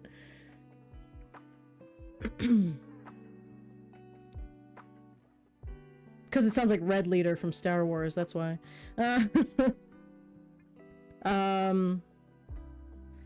So, hang on. Word hippo, save me. Let's do something like boss. Another word for boss. There's like leader and... Not boss. Boss. 2 S's. Head chief. Grim King. Taking a page out of Vampire Quote. The leaders are... Oh, counts are countesses. That's true. The count? That's pretty cool. God damn it. Alright, I can't think of anything better than that, and it's... So that's it. Count and countess. I love that.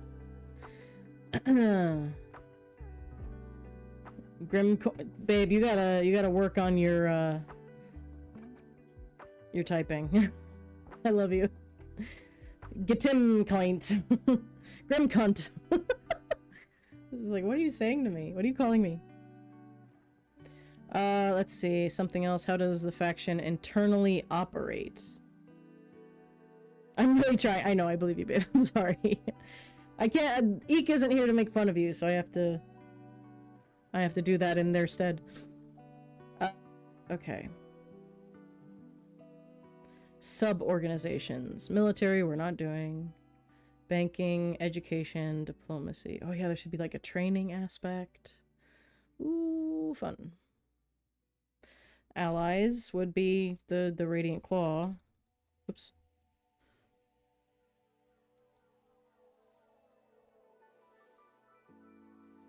I keep saying radiance, and that's not what I mean. Radiant. Enemies. I mean, anyone that threatens. It's just...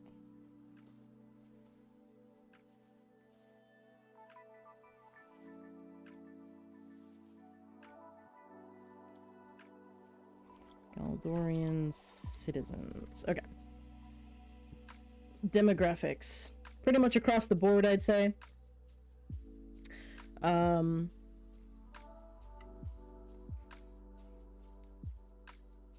Men, women, in between, any race is probably accepted.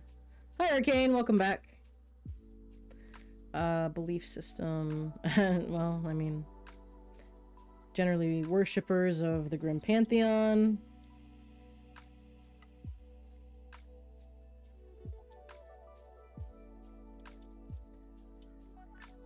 There we go. Alright. Capitals. What is the capital or base of operation? We've already talked about located in the Evershade. We need something clever for the name of this place. I feel like something like pet. Like something with pet in it. The heavy pet. Or something like that. If it's a fucking cafe, like animal cafe and brothel, there needs to be something pet in it. or leash or something. This is the most ridiculous thing and I love the idea so much. And I want it to be real. The pet and patter. Oh my god, why are you so good at this? Hopefully not the pitter-patter of little feet, but the patter. Pet and patter. Cafe. Territory of area operation. Galdor. Entirety of Galdor. What is their level of technology and sciences, and what are their views on it? So we're just gonna treat this like basically magic. So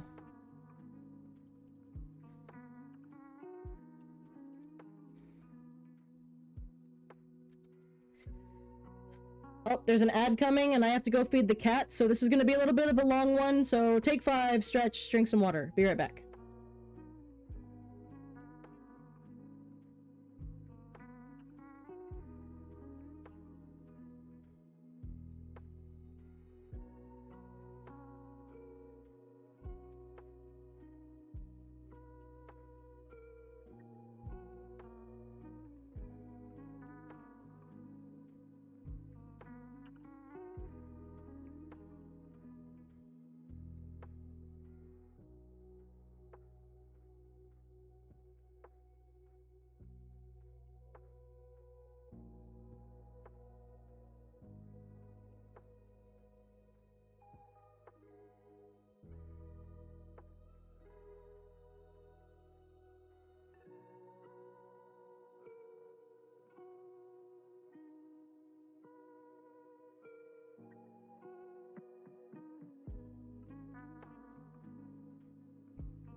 Alright, we're back. And I'm sitting down. Neither of the kitties were into food. They just want to sleep. So, I'm not gonna push it. I am gonna push the camera so it makes sense. There we go. That's a bit better. Okay. Oh. My knees were starting to bother me there. Oops, sorry. Alright, so I got myself some coffee. Should be good. Okay.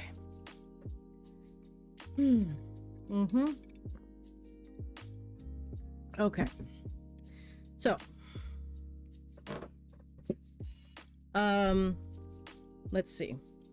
I want to put in the wizard time, motherfucker! Fireball! I love how the little picture isn't working anymore. That's fine. Let's see. Okay. So we have investigators, assassins, spies, I guess should be a technical thing. Then, like, let's say, like, debutantes, I suppose? Oops. Debutantes.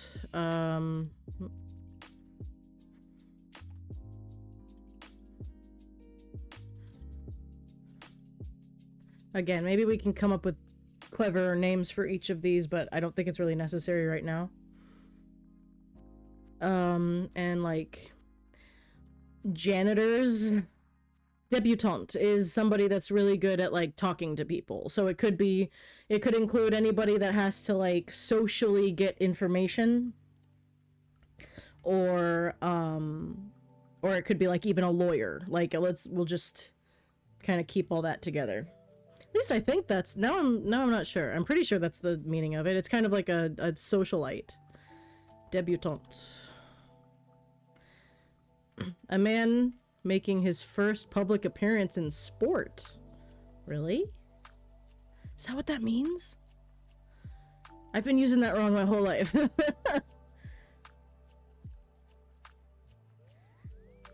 I thought does it have an alternate meaning? I'm just making sure. Debutante. A young woman making her formal entrance into society. I guess kind of. I thought debutante just meant a fancy person. Okay, hang on. Let me put socialite and let me see if there's another word I can use. Gentle person. A silk stocking. That's a good one. That's not really... Ooh, an aristo. Aristo is a cool word for somebody like that. A knob.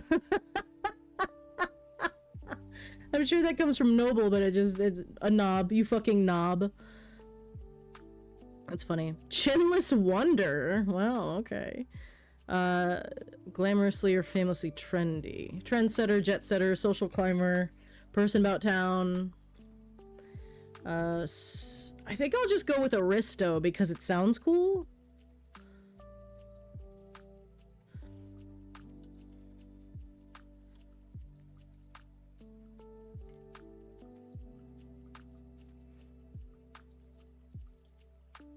Alright.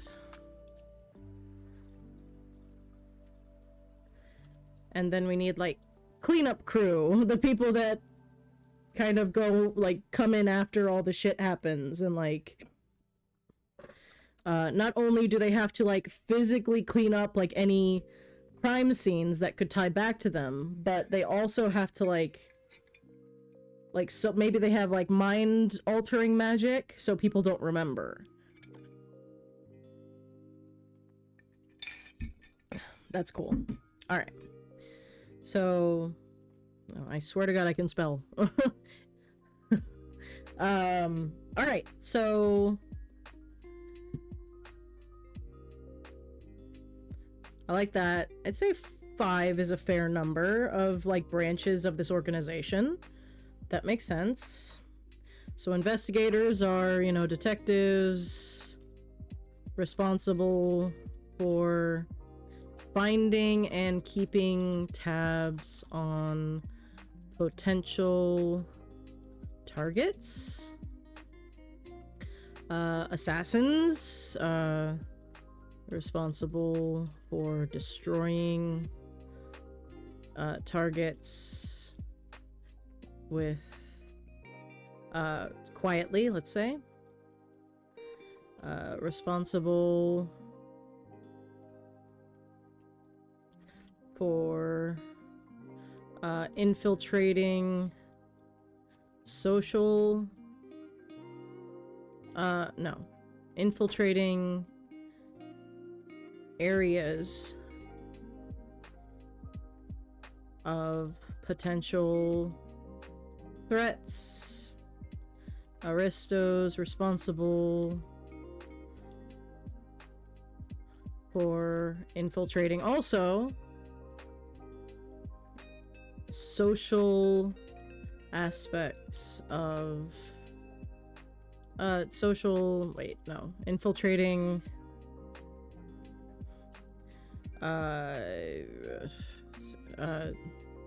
societal infiltrating and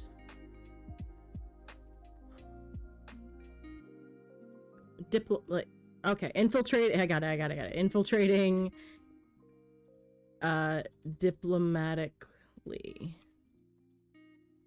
I can't fucking spell today. All right. Clean up. Responsible for removing and destroying evidence and altering minds of witnesses. All right.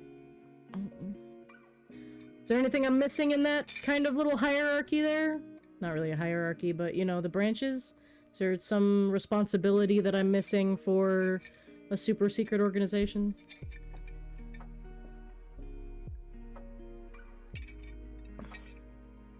Oh, Aristos could also be like experts in blackmail. Oh, what about diviners? Would that be considered investigators?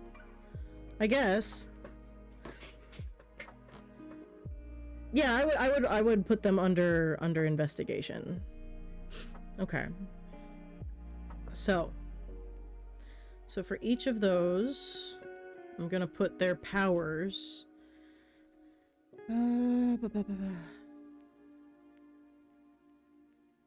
Technology and magics. Alright. Alright. Oops.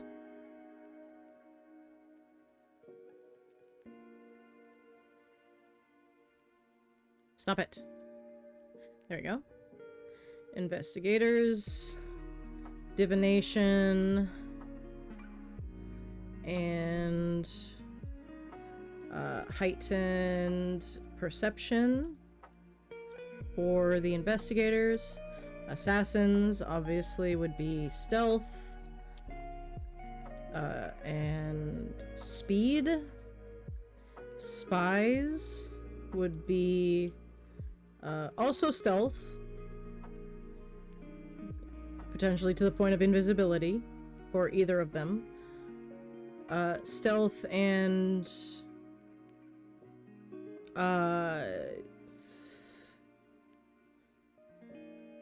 like it's like second story work kind of. So it's like it's called infiltration, isn't it? Like that's your skill set? Infiltration magic. I don't know. Like, you know, things that open up fucking doors and like get you to the next floor or something like that. Aristos will be, you know, basically your Ventru and your let's see. Ventru Bruja to a point. Until they start throwing punches. And then you've got Toreador. Those and La Sombra to a point as well, I guess, are the social clans.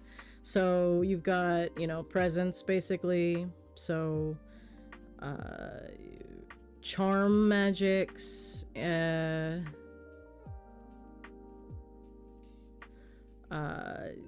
mind reading, maybe, for blackmail, if we're doing that.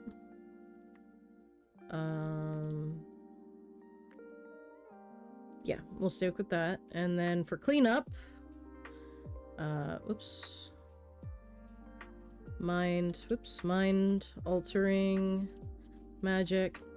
After we're done writing stuff down for the vampires, do you mind taking a look at what I have so far for the vigilante? I'll go ahead and post it in Discord. Yeah, sure. Mind altering magics and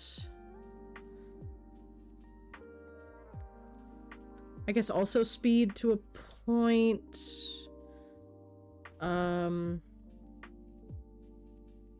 Or like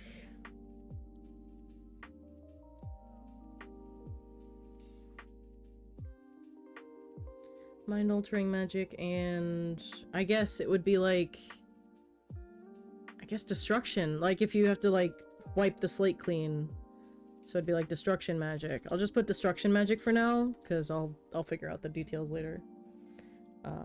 But yeah, I'll take a look at that.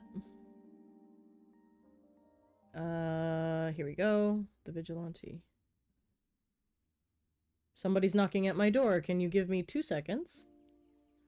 I will be right back.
Okay, we're good. Just some plumbers that were at the wrong house.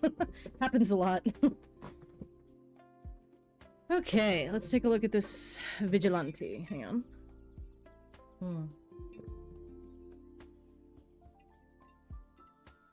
Okay. Alright.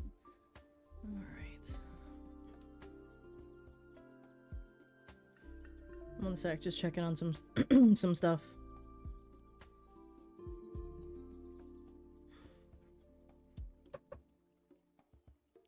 Alright, we're good. Right. Yeah, I think they were looking for north. Still a major work in progress. Oh, it's fine. Whatever. You make cool shit no matter how finished it is. Alright. Okay. As a vigilante, you gain following class features. 1d10. Yep. Light armor, medium, and shields. Simple weapons, martial weapons, disguise kits. Cool. Dex and charisma. Sure. Any 1 plus deception. Yep. Starter equipment. First level, your identity is split into a social identity and a vigilante identity. Either figuratively or literally. Fun. Make 2 character sheets for each identity. Woof. And choose a different background for each. Fun. These character sheets share their hit points and experience as if they were the same character, sure, but are otherwise treated as different characters. Just hit points and experience. I'm not sure if that, I get what you're saying, but I'm not sure if that should be the case I guess if one is a front. And you don't want to look as strong as you actually are, but I'm pretty sure your stats, like your ability scores, should be the same regardless of what, unless you have like a split personality kind of thing, then that's different, but that's a whole other can of worms. Let's see. The appearance for each identity does not change outside of attire, but the personalities and alignment can differ as much or little as you wish. Okay. You gain 1 proficiency of your choice from each background. Wow. Which you can access regardless of identity, and you can access the background's features while in the appropriate identity. You can change between your social and vigilante identity upon finishing a short or long rest. Okay. Changing to the appropriate character sheet. You must have a disguise kit on your person to do so. Sure. You do not need to roll a deception check in order to convince others you are the identity you are currently in. And any magic that tries to track you to or discern your identity treats you as that identity. Magic that forces you to speak the truth does not force you to reveal your other identity if questioned on the matter. That's pretty broken. Unless it's specifically a split personality situation. I'm not sure if something... I think that... Okay. So, I assume what you're channeling for this is superheroes, you know, Superman going in and changing his outfit and being, and vice versa. So, which is great. But I think one of the main sticking points of a person deciding to be a vigilante, a superhero, whatever it may be, is the fact that they could be discovered at any time if they don't play their cards right. So, yes, there are aspects of D&D that kind of don't fit with that idea, which is why D&D may not be the place for this. So I get what you're doing. You're trying to make sure that it doesn't easily happen to a character to be discovered, which is, I get it. I would say giving them basically immunity to those abilities is way too broken. I'd say give them advantage. I should probably mention ability scores. Good point. Yeah. I would say give them either advantage, or perhaps, again, I haven't read the rest of this yet, but if there's perhaps some item, if you had, for instance, an item on you that acted as your focus as a vigilante, for instance. It could be a necklace, it could be Clark Kent's glasses, that kind of thing could be funny. It could tie to that aspect of you, and that could tie in the advantage, but you have to have that item with you. Maybe, I don't know. I'm not a superhero person, really, a lot of the time. I've never really read many comics. I watched the Marvel movies, but who on this fucking planet didn't? So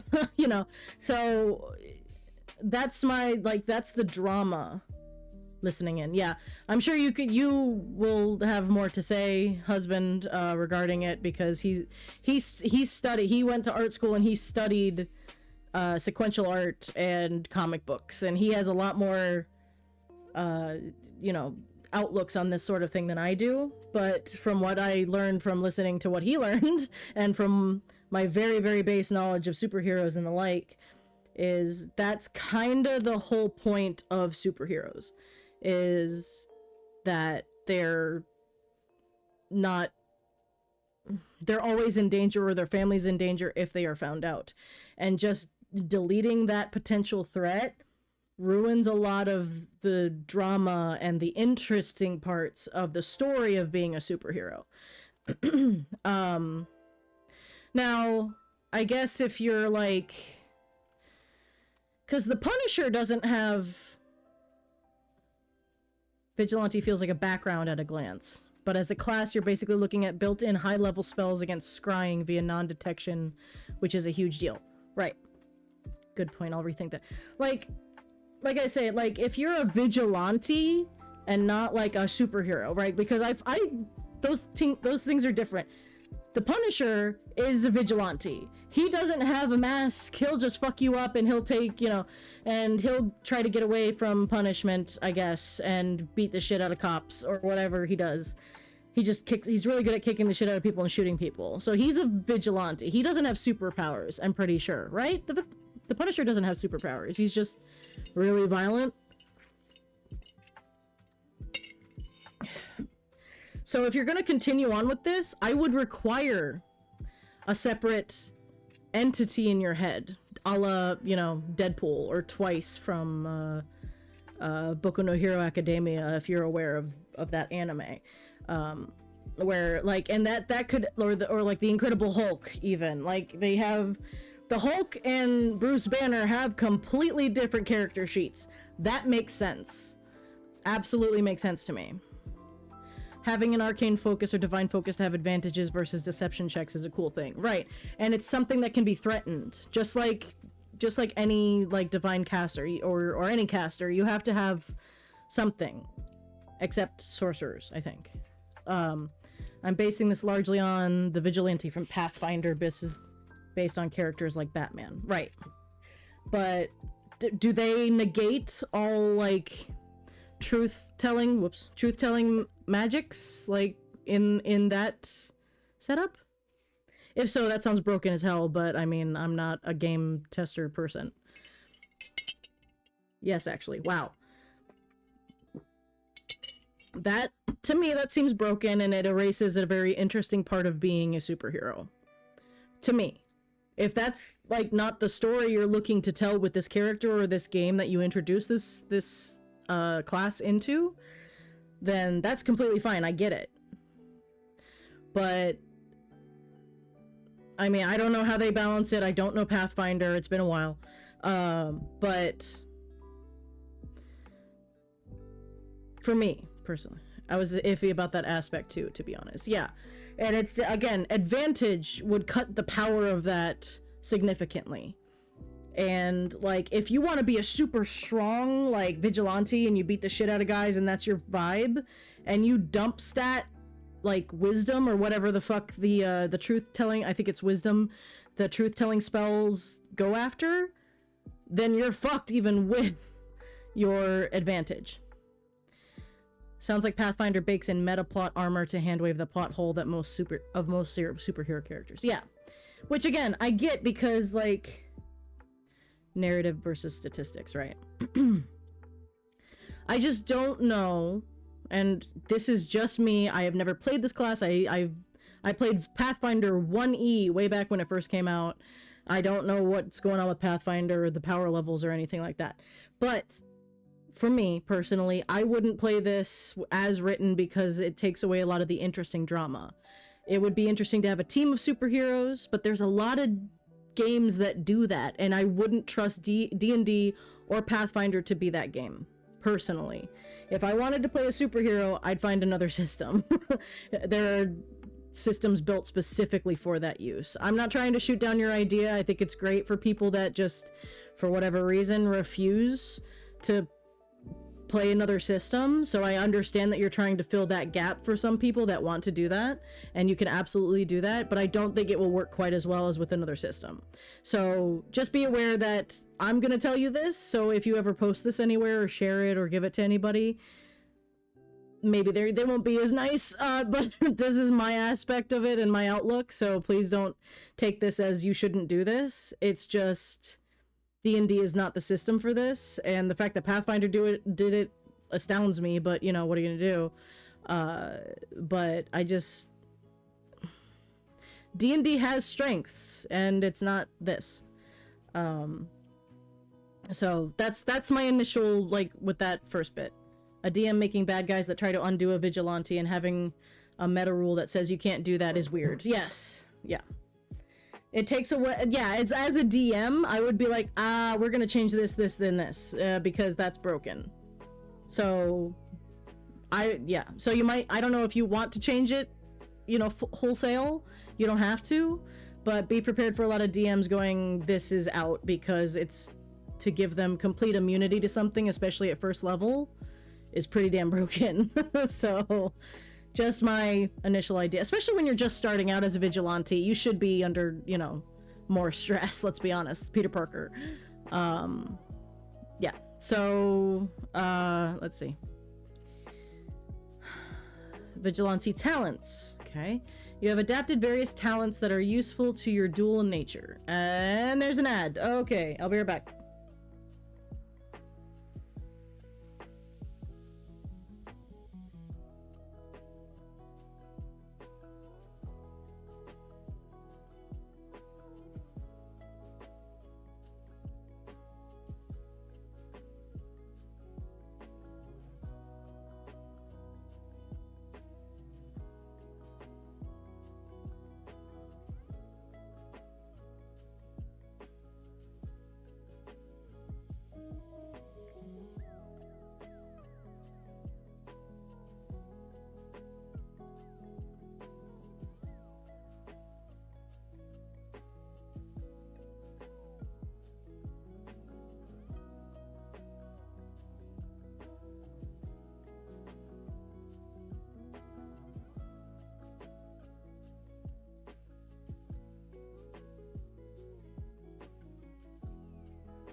All right, we're back. I haven't written any talents yet, but I'm intending for them to kind of be like warlock invocations. Okay.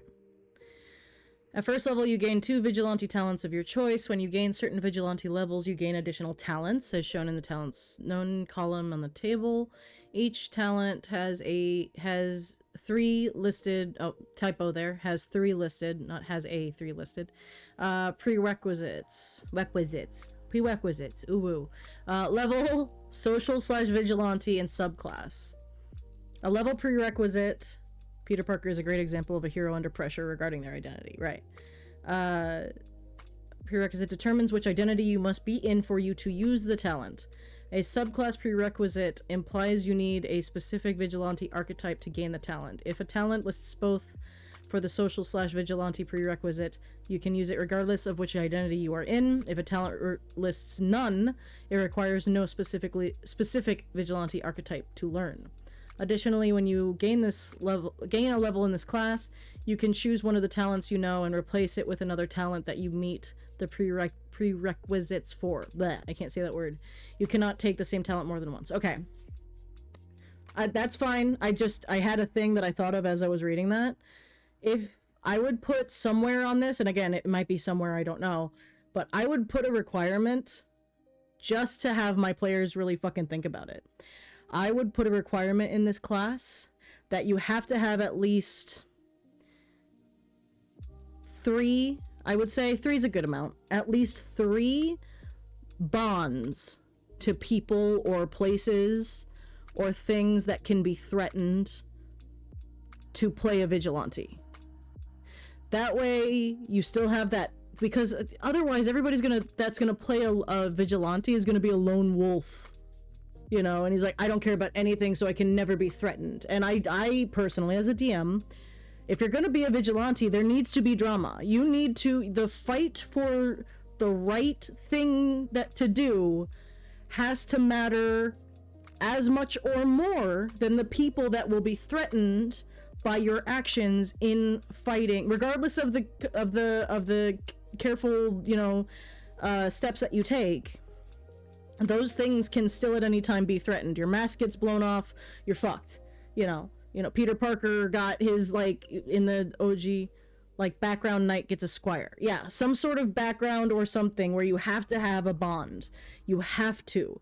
And not just, you know, and you can make a table, like, a family member, and if you want to get specific, you can be like a parent, a sibling, a lover, a pet, a home, you know, a hometown perhaps, any number of, social connections you have to have in order to be a vigilante, because something needs to be threatened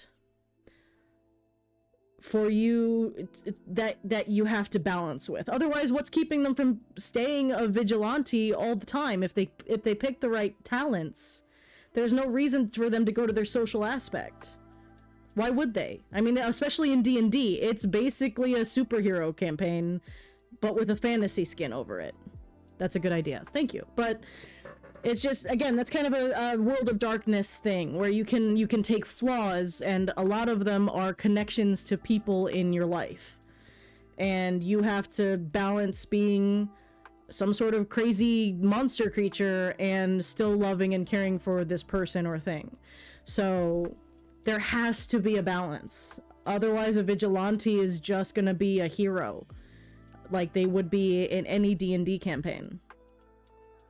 I feel like most people would just be like, pick all the talents that are under the vigilante scope and not give a shit about the social aspect. Especially, remember, in a team. If they're in a team and they just want to be a fighter, they can just be a fighter. They could just beat the shit out of guys and have somebody else worry about the talking.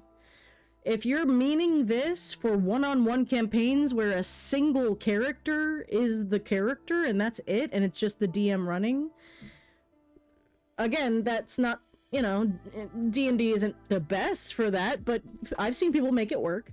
But you need something to challenge and threaten for that character to have a story, So that's an idea that came up.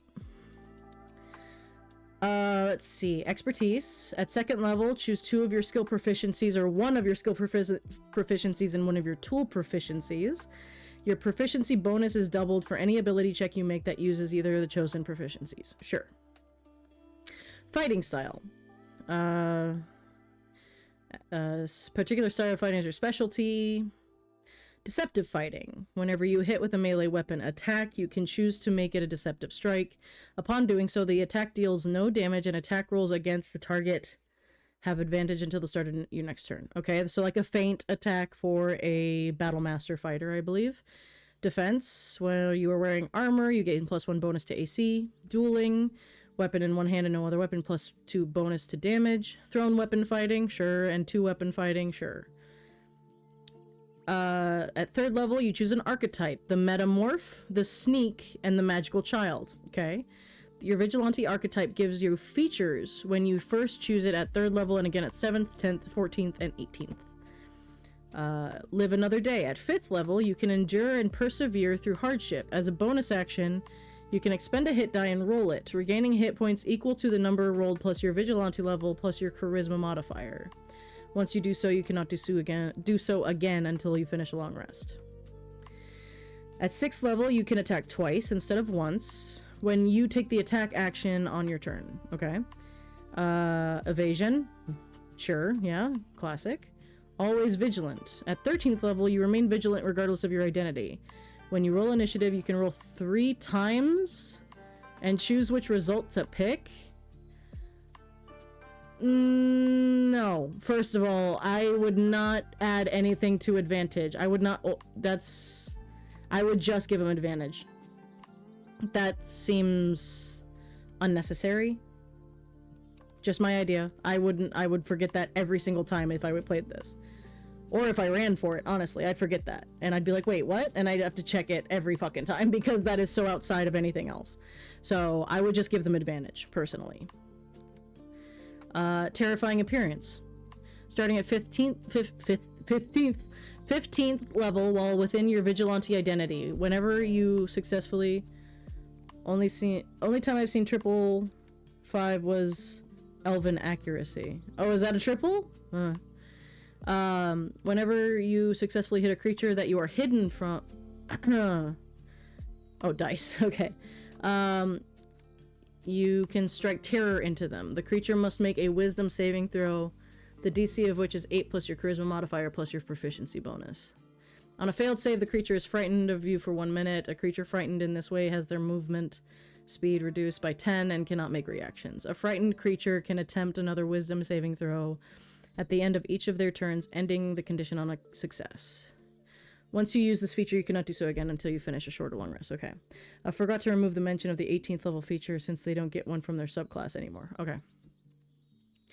At 18th level, no matter what you say, magic that would determine if you are telling the truth indicates that you are being truthful. In addition, whenever you attempt a charisma or deception check, you can treat a roll of 11 or lower on the die as a 12. At 20th level, you have... At 18th level, wow, okay. You have become a master of deception. Whenever you fail a deception check, you can choose to succeed. Once you do so, you cannot do so again until you finish a short or long rest. Wow. Okay, so... I will read the rest of this. But I would like to know what... And I know if Pathfinder, if you're just challenging yourself to make things that exist in Pathfinder in D&D, then that's totally fine. But I'm just wondering what you think this idea, as base, as what I've already read, like the base class. I'm not even getting to the special stuff yet. What do you think the niche is that is being filled by this class that isn't already able to be filled by another class? Because I'm pretty sure I could make Batman in D&D with the right multi-class and feat and specialty setup without having to worry about a whole other class. And if you just want to do it because Pathfinder did it and you want to see if it works, that is totally fine. And Batman can absolutely be a rogue. Yeah, I see rogue, fighter, potentially monk, if you want to get into, the karate, jujitsu, whatever the hell. Investigator, is it a monk? Investigator rogue, that's the one. And fighter, maybe. Depending on where you're... Fill a niche similar to Warlock. Roleplay heavy, heavily customizable, but in a martial context. Okay. I feel like a monk can kind of do that, but in a different aspect. And if that's not the theming you're going for, I totally get it. But I feel like a monk is a high roleplay, because of how, being a monk is being dedicated to something. So... something bigger than yourself, basically. So, and I would say heavily customizable as well. And I get what you're saying, and I get where you're trying to finagle that, but if I chose monk and investigator rogue, I'm pretty sure that I could be pretty close to Batman, or damn close, if with the right feats, like I said.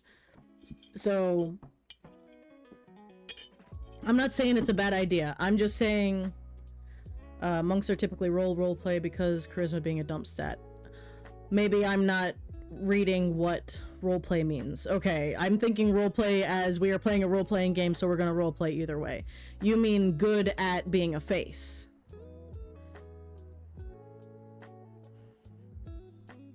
Okay, alright, sorry, I was misunderstanding. Alright, beg your pardon. Alright, so... Alright, so you're right there. Okay, good. I got you there. I understand where you're coming from now.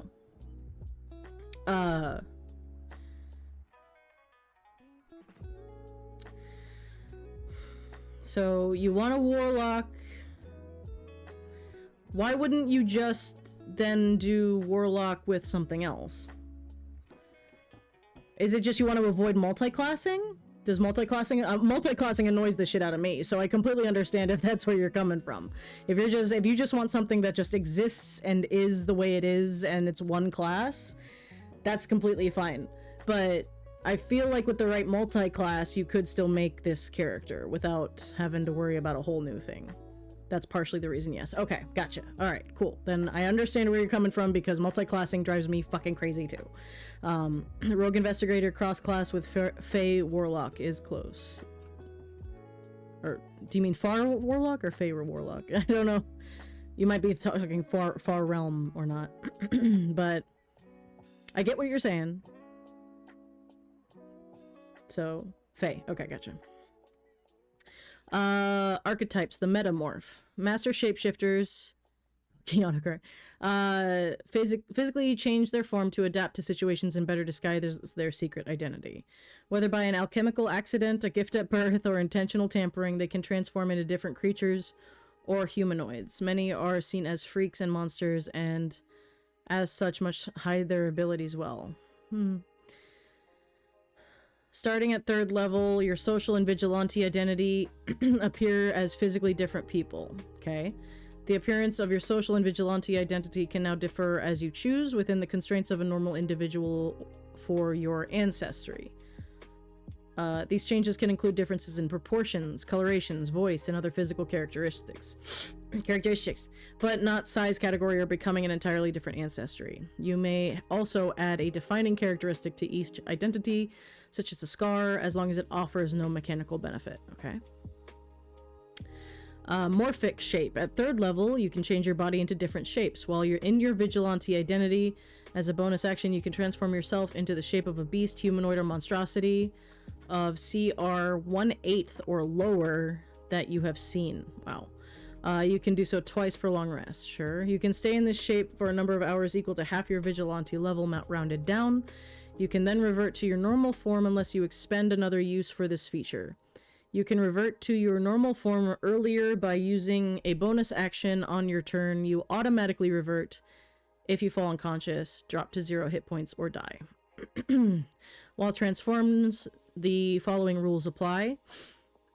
Your game statistics are replaced by the statistics of the creature, but you retain your alignment, personality, intelligence, wisdom, and charisma scores. You also regain all your skill and saving throw proficiencies, or retain, excuse me, in addition to gaining those of the creature. If the creature has the same proficiency as you and the bonus in its stat block is higher than yours, use the creature's bonus instead of yours. God, this is complicated. If the creature has any legendary or layer actions, what? Or the, wow, okay, or the ability to cast the spells, you can't use them. Okay, wow. When you transform, you assume the creature's hit points and hit dice. When you revert to your normal form, you return to the number of hit points you had before you transformed. However, if you revert as a result of dropping to 0 hit points, any excess damage carries over to your normal form. Okay. Morphic shape is similar to wild shape. This is basically Mystique or Beast Boy. That's what I was thinking, yeah. However, for example, if you take 10 damage in this form and only have 1 hit point length, you revert and take 9 damage. As long as the excess damage doesn't reduce your normal form to 0 hit points, you are not knocked unconscious. You can't cast spells, and your ability to speak or take any action that requires your hands is limited to the capabilities of your new form. Transforming doesn't break your concentration on a spell you've already cast, however, or prevent you from taking actions that are part of a spell that you've already cast. You retain the benefit of any features from your class, race, or other source and can use them if the new form is physically capable of doing so. However, you can't use any of your special senses, such as dark vision, unless your new form also has that sense. You choose whether your equipment falls to the ground in your space, merges into your new form, or is worn by it.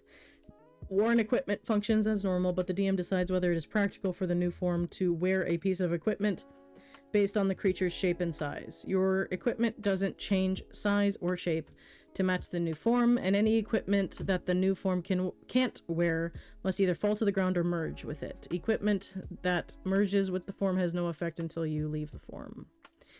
When you reach 7th level, the CR creatures of which you can transform into increases to become equal to your vigilante level divided by 3, rounded down.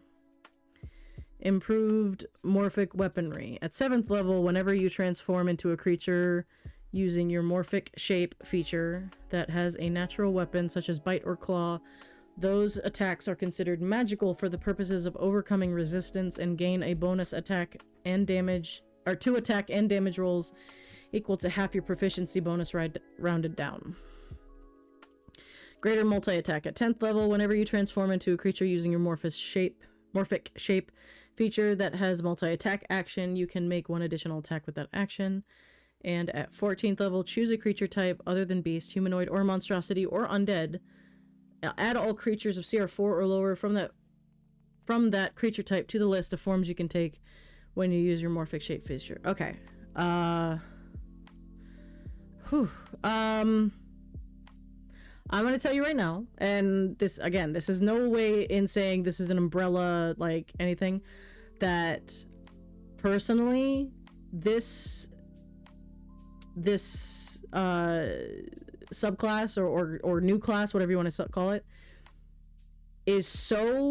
requires a game that is so very specific that basically it would have to be built around this class, in which case either everybody plays one of these or nobody plays one of these.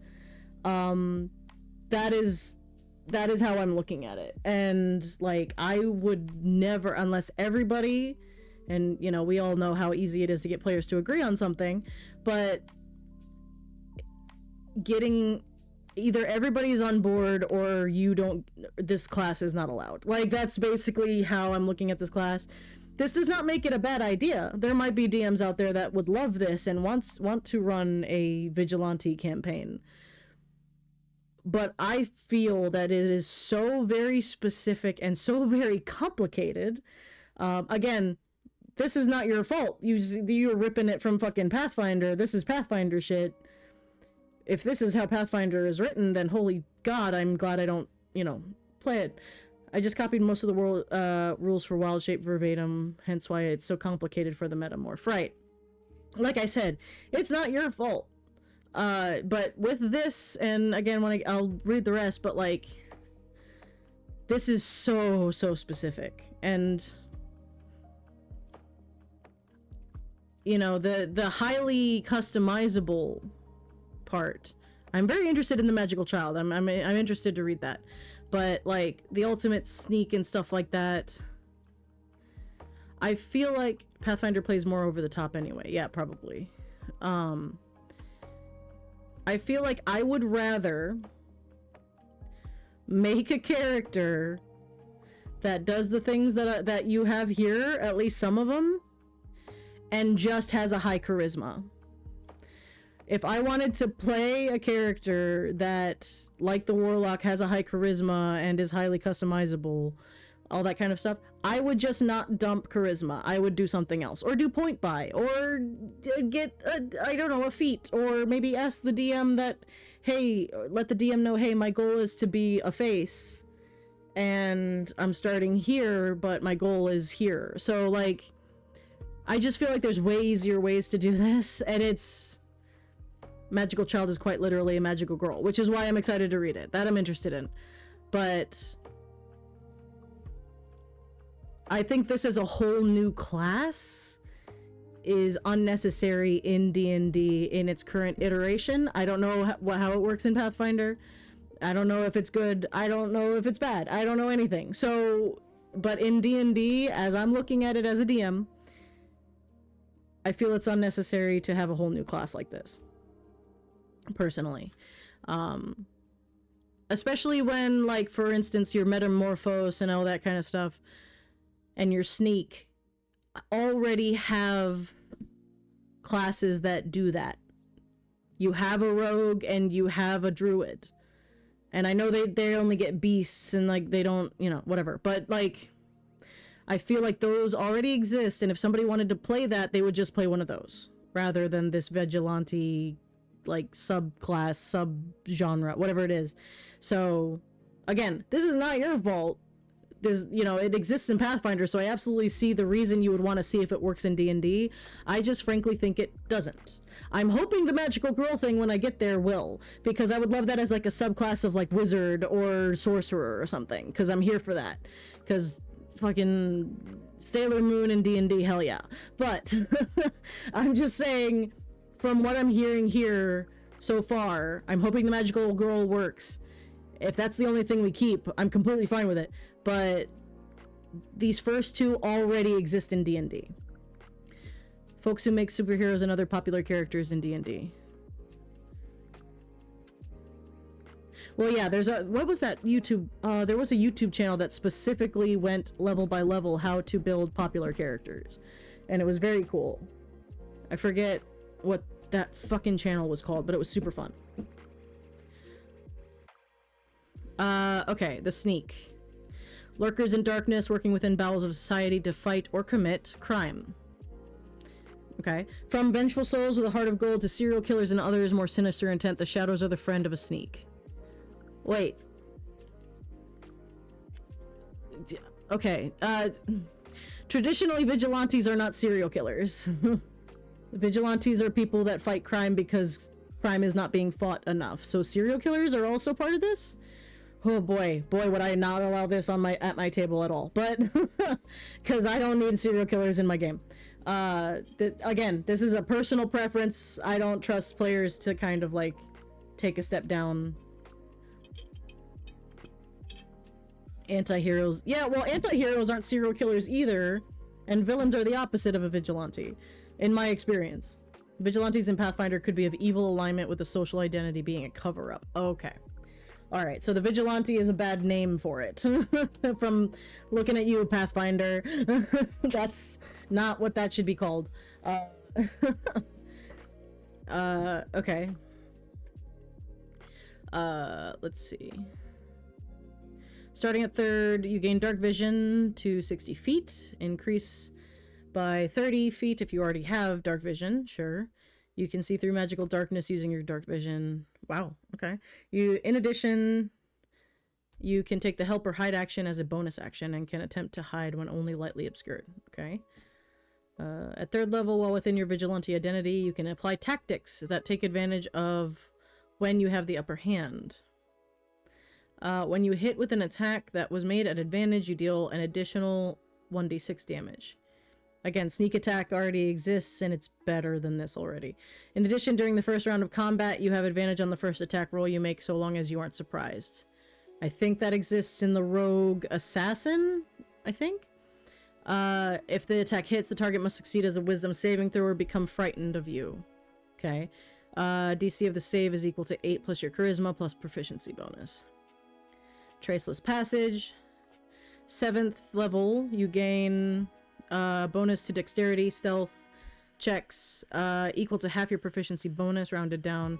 In addition, while within your vigilante identity, you leave no footsteps or other traces of your passage. Okay. At 10th level, Fright clouds the visions of your enemies. While in your vigilante identity, frightened creatures take a penalty to wisdom perception checks made to detect you equal to your charisma modifier, and you can attempt to hide from frightened creatures even if you aren't obscured. Yeah, so Batman shit. Starting at 14th level, whenever you hit on an attack made while you are hidden, the attack doesn't reveal your position and you remain hidden. Okay. Alright, again, I feel like a lot of that already exists under Rogue, personally. And better, if I'm being frank. Magical Child. Alright. Magical children are vigilantes who are gifted with magic by an otherworldly spirit guide. Keeping their wondrous magic abilities secret, they aid others with their force of personality. Their spirit guide could be anything from an innocent celestial to an unknowable fiend, but regardless of what it is, it always manifests to them as a harmless animal to guide them along the path. Magical children often form among places of utter despair, where hope is hard to find, okay? The spirit guides that gift magical children their power gravitate towards this hopelessness, whether out of kindness and a need to help the helpless or more sinister reasons. Again, this just sounds kind of like a new kind of warlock, and I would probably put this as a warlock subclass. Channel magic. 3rd level, you learn 2 cantrips of your choice, one from the Bard spell list and one from the Warlock spell list. You learn an additional cantrip of your choice at 10th level, chosen from either spell list. Spellcasting table. To cast one of these spells, expend a slot of the For example, we already know how spells work. Okay. So you get up to 4th level spells. Whenever you gain a level in this class, you can replace one of the spells, you know. Sure. Charisma is your spellcasting ability. Sure. You can ritual cast. Use yourself as a spellcasting focus. Okay. At 3rd level, your spirit guide grants you your power. That grants you your power manifests to you as an incorporeal. I know how to say that. Familiar, you can cast Find Familiar as a ritual without requiring material components. When you do so, the familiar created gains a bonus to its hit point maximum equal to your vigilante level. And the familiar can move through other creatures and objects as if they were difficult terrain. It takes 1d10 force damage if it ends its turn inside an object. Okay. Transformation sequence. Nice. Also at their level, you can switch between your identities rapidly in a flashy spectacle of magic. You can now switch between your social and vigilante identity as an action, and do not require a disguise kit to do so. However, when you do so, it causes highly noticeable display of sound and bright light that is audible outside of... audible and visible out to 300 feet. I love that. Add. Be right back.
Alright. I love the magical transformation. That's funny. I think I'll remove the metamorph or think the sneak and hone in more on the highly customizable martial class with an integrated roleplay element aspect. Sure. Let's see. 7th level, Staunch Ally. Your spirit guide helps you in battle more directly. The familiar granted by your spirit guide feature now gains the ability to make attacks using your spell attack modifier in place of its normal bonus to hit. It also gains a bonus to damage rolls equal to your proficiency bonus, and its attacks deal force damage in place of the usual damage type. Tandem Strike. At 10th level, whenever you use your action to attack the familiar granted by your spirit guide feature can make one weapon attack as a reaction. If that attack hits, until the end of your next turn, the target has disadvantage on its saves against your spells, and you have advantage on spell attack rolls against them. At 14th level, your transformation sequence can rebuke enemies. Whenever you use your action to transform from your social identity to your vigilante identity, you can force any creatures of your choice within 60 feet of you to make a con saving throw against your spell save DC. They take force damage equal to your vigilante level on a failed save and half as much on a successful. Alright, I have no problem with that. Frankly, that sounds just like it should be a warlock subclass, frankly. But that's the best one out of the lot, and it actually is interesting. A lot of these subclasses sound like they just belong in other classes with a unifying background. Yeah. Maybe Magic Child is just the best written. I just think it's interesting. It's more interesting than it's not done in any other class, but it fits a warlock more than it does a vigilante, frankly. Especially with the attachment to the spirit guide. Like, that's just a warlock to me in D&D. So that's all the other stuff, I just feel like...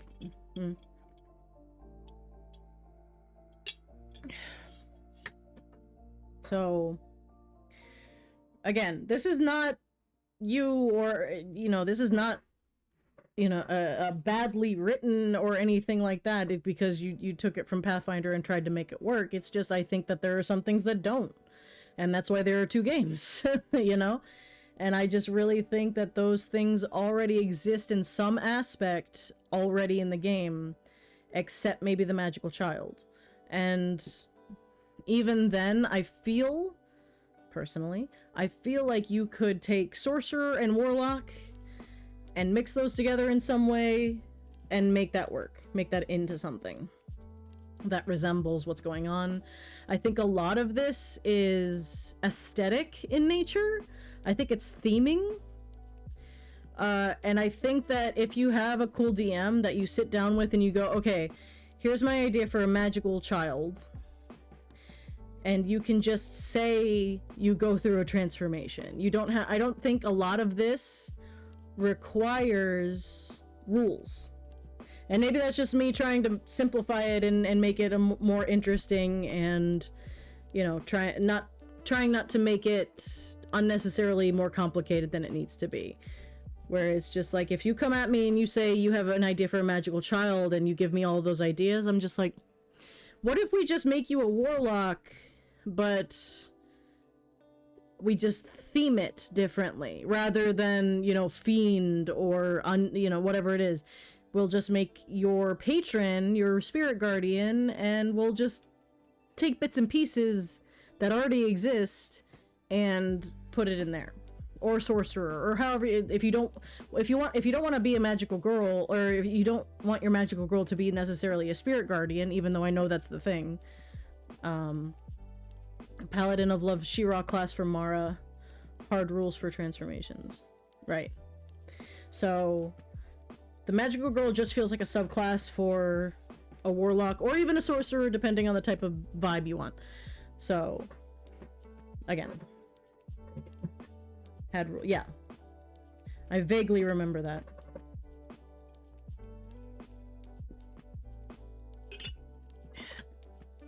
So, I feel like somebody that, instead of taking... I'm sure somewhere out there, there's already ideas for each of these, like how to make Batman, that somebody built from the ground up for D&D. I don't think Pathfinder and D&D can always,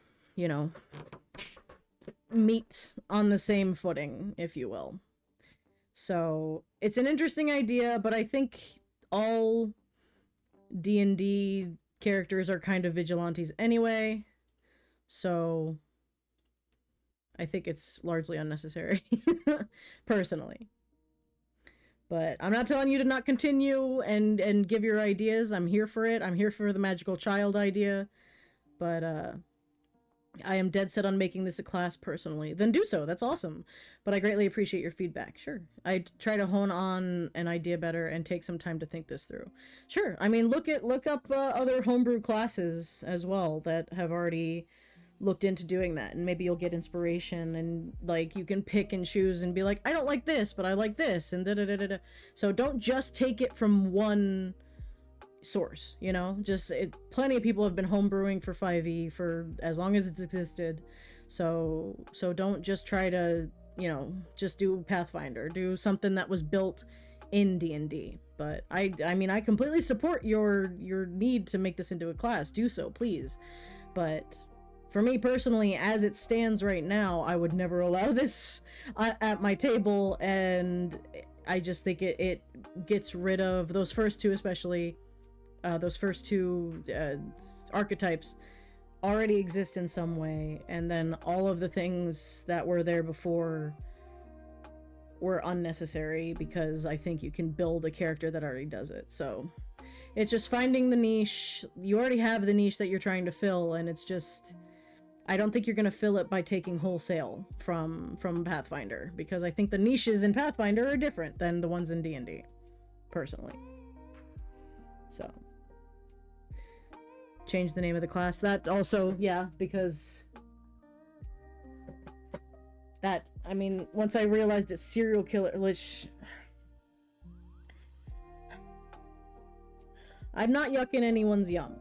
If you want to play a serial killer game, absolutely go for it. But again, I don't think D&D is the game to play Hannibal in, personally. I feel like that's World of Darkness. If I'm fucking honest, like, World of Darkness would be a killer serial killer campaign.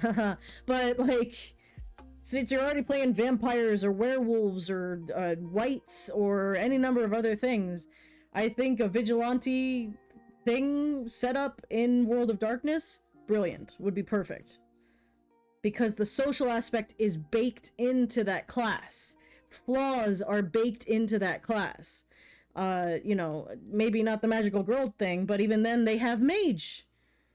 Mages can, like, I have a mage character that channels shit like that because she's obsessed with cartoons. So every now and again, yeah, she does do a magical girl transformation because she feels like it. So maybe, I mean, if you're dead set, go for it. But I just don't think it's gonna work as well in D&D as a system more based on socializing, which is World of Darkness and, you know, I'm sure many others. But like, World of Darkness is the main narrative system that I lean to if I want to tell that kind of story. So Vigilante has a lot of context that separates themselves from heroes or villains. Yeah. So yeah, that's my outlook. Don't, you know, I'm not saying you're wrong or bad, or none of it's bad. It's just I don't think it's good for D&D as it stands right now. So maybe you'll figure it out. I don't know, but I trust you more than most people, so I'm sure you'll figure out a way to make it work.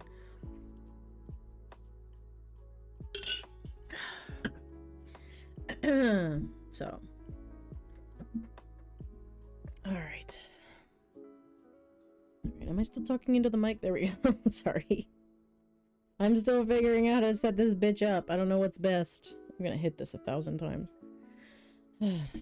All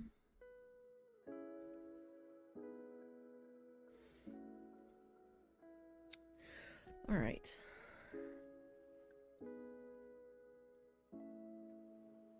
Oh, we also have to include, like, I guess that wouldn't be included in the actual responsibilities of the Fanged Circle, but the training aspect of it is another thing, and we have to figure out what brings somebody into the vampiric fold and the werewolf fold specifically. Let's see here.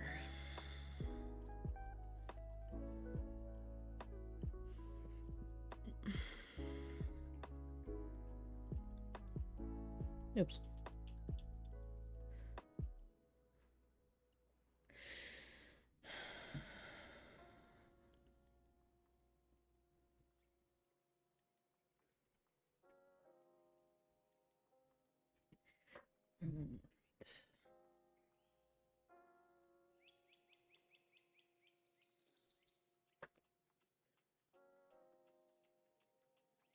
Good there.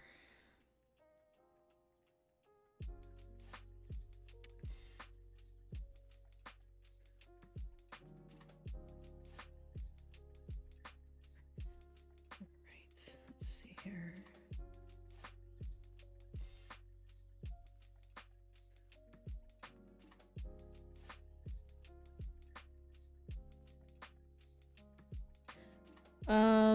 Let's see, what else can we look at for these guys?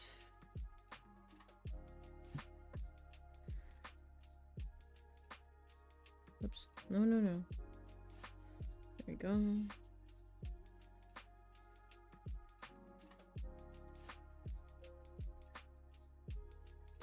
I can't believe neither of the cats have bothered me for food yet. They're both just sleeping away. It's been a tough couple days this week, so I'll be sure that they eat later. Poor buddies. I gotta go, though. No, that's okay. Have a good day, Stinks. It was good talking to you. Bye.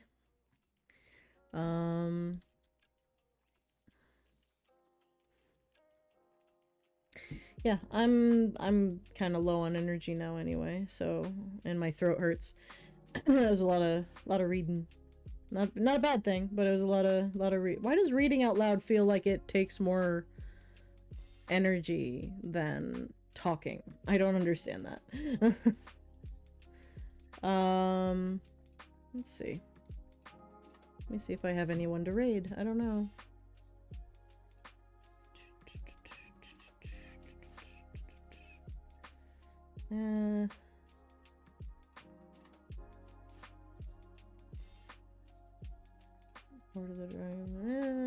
It doesn't look like anybody's really doing much. Alright.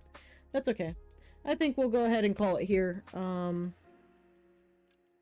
I can look into fixing all of those issues that I caused earlier and hopefully have that ready by Friday. But, yeah, I'm gonna go back to writing and doing other stuff for various games. So many games. But yeah, we'll call it there, and I will see you guys on Friday, and I don't know, we'll see what we work on. If you guys have any ideas, let me know in the Discord, and I will talk to you guys on Friday. Have a good one. Bye!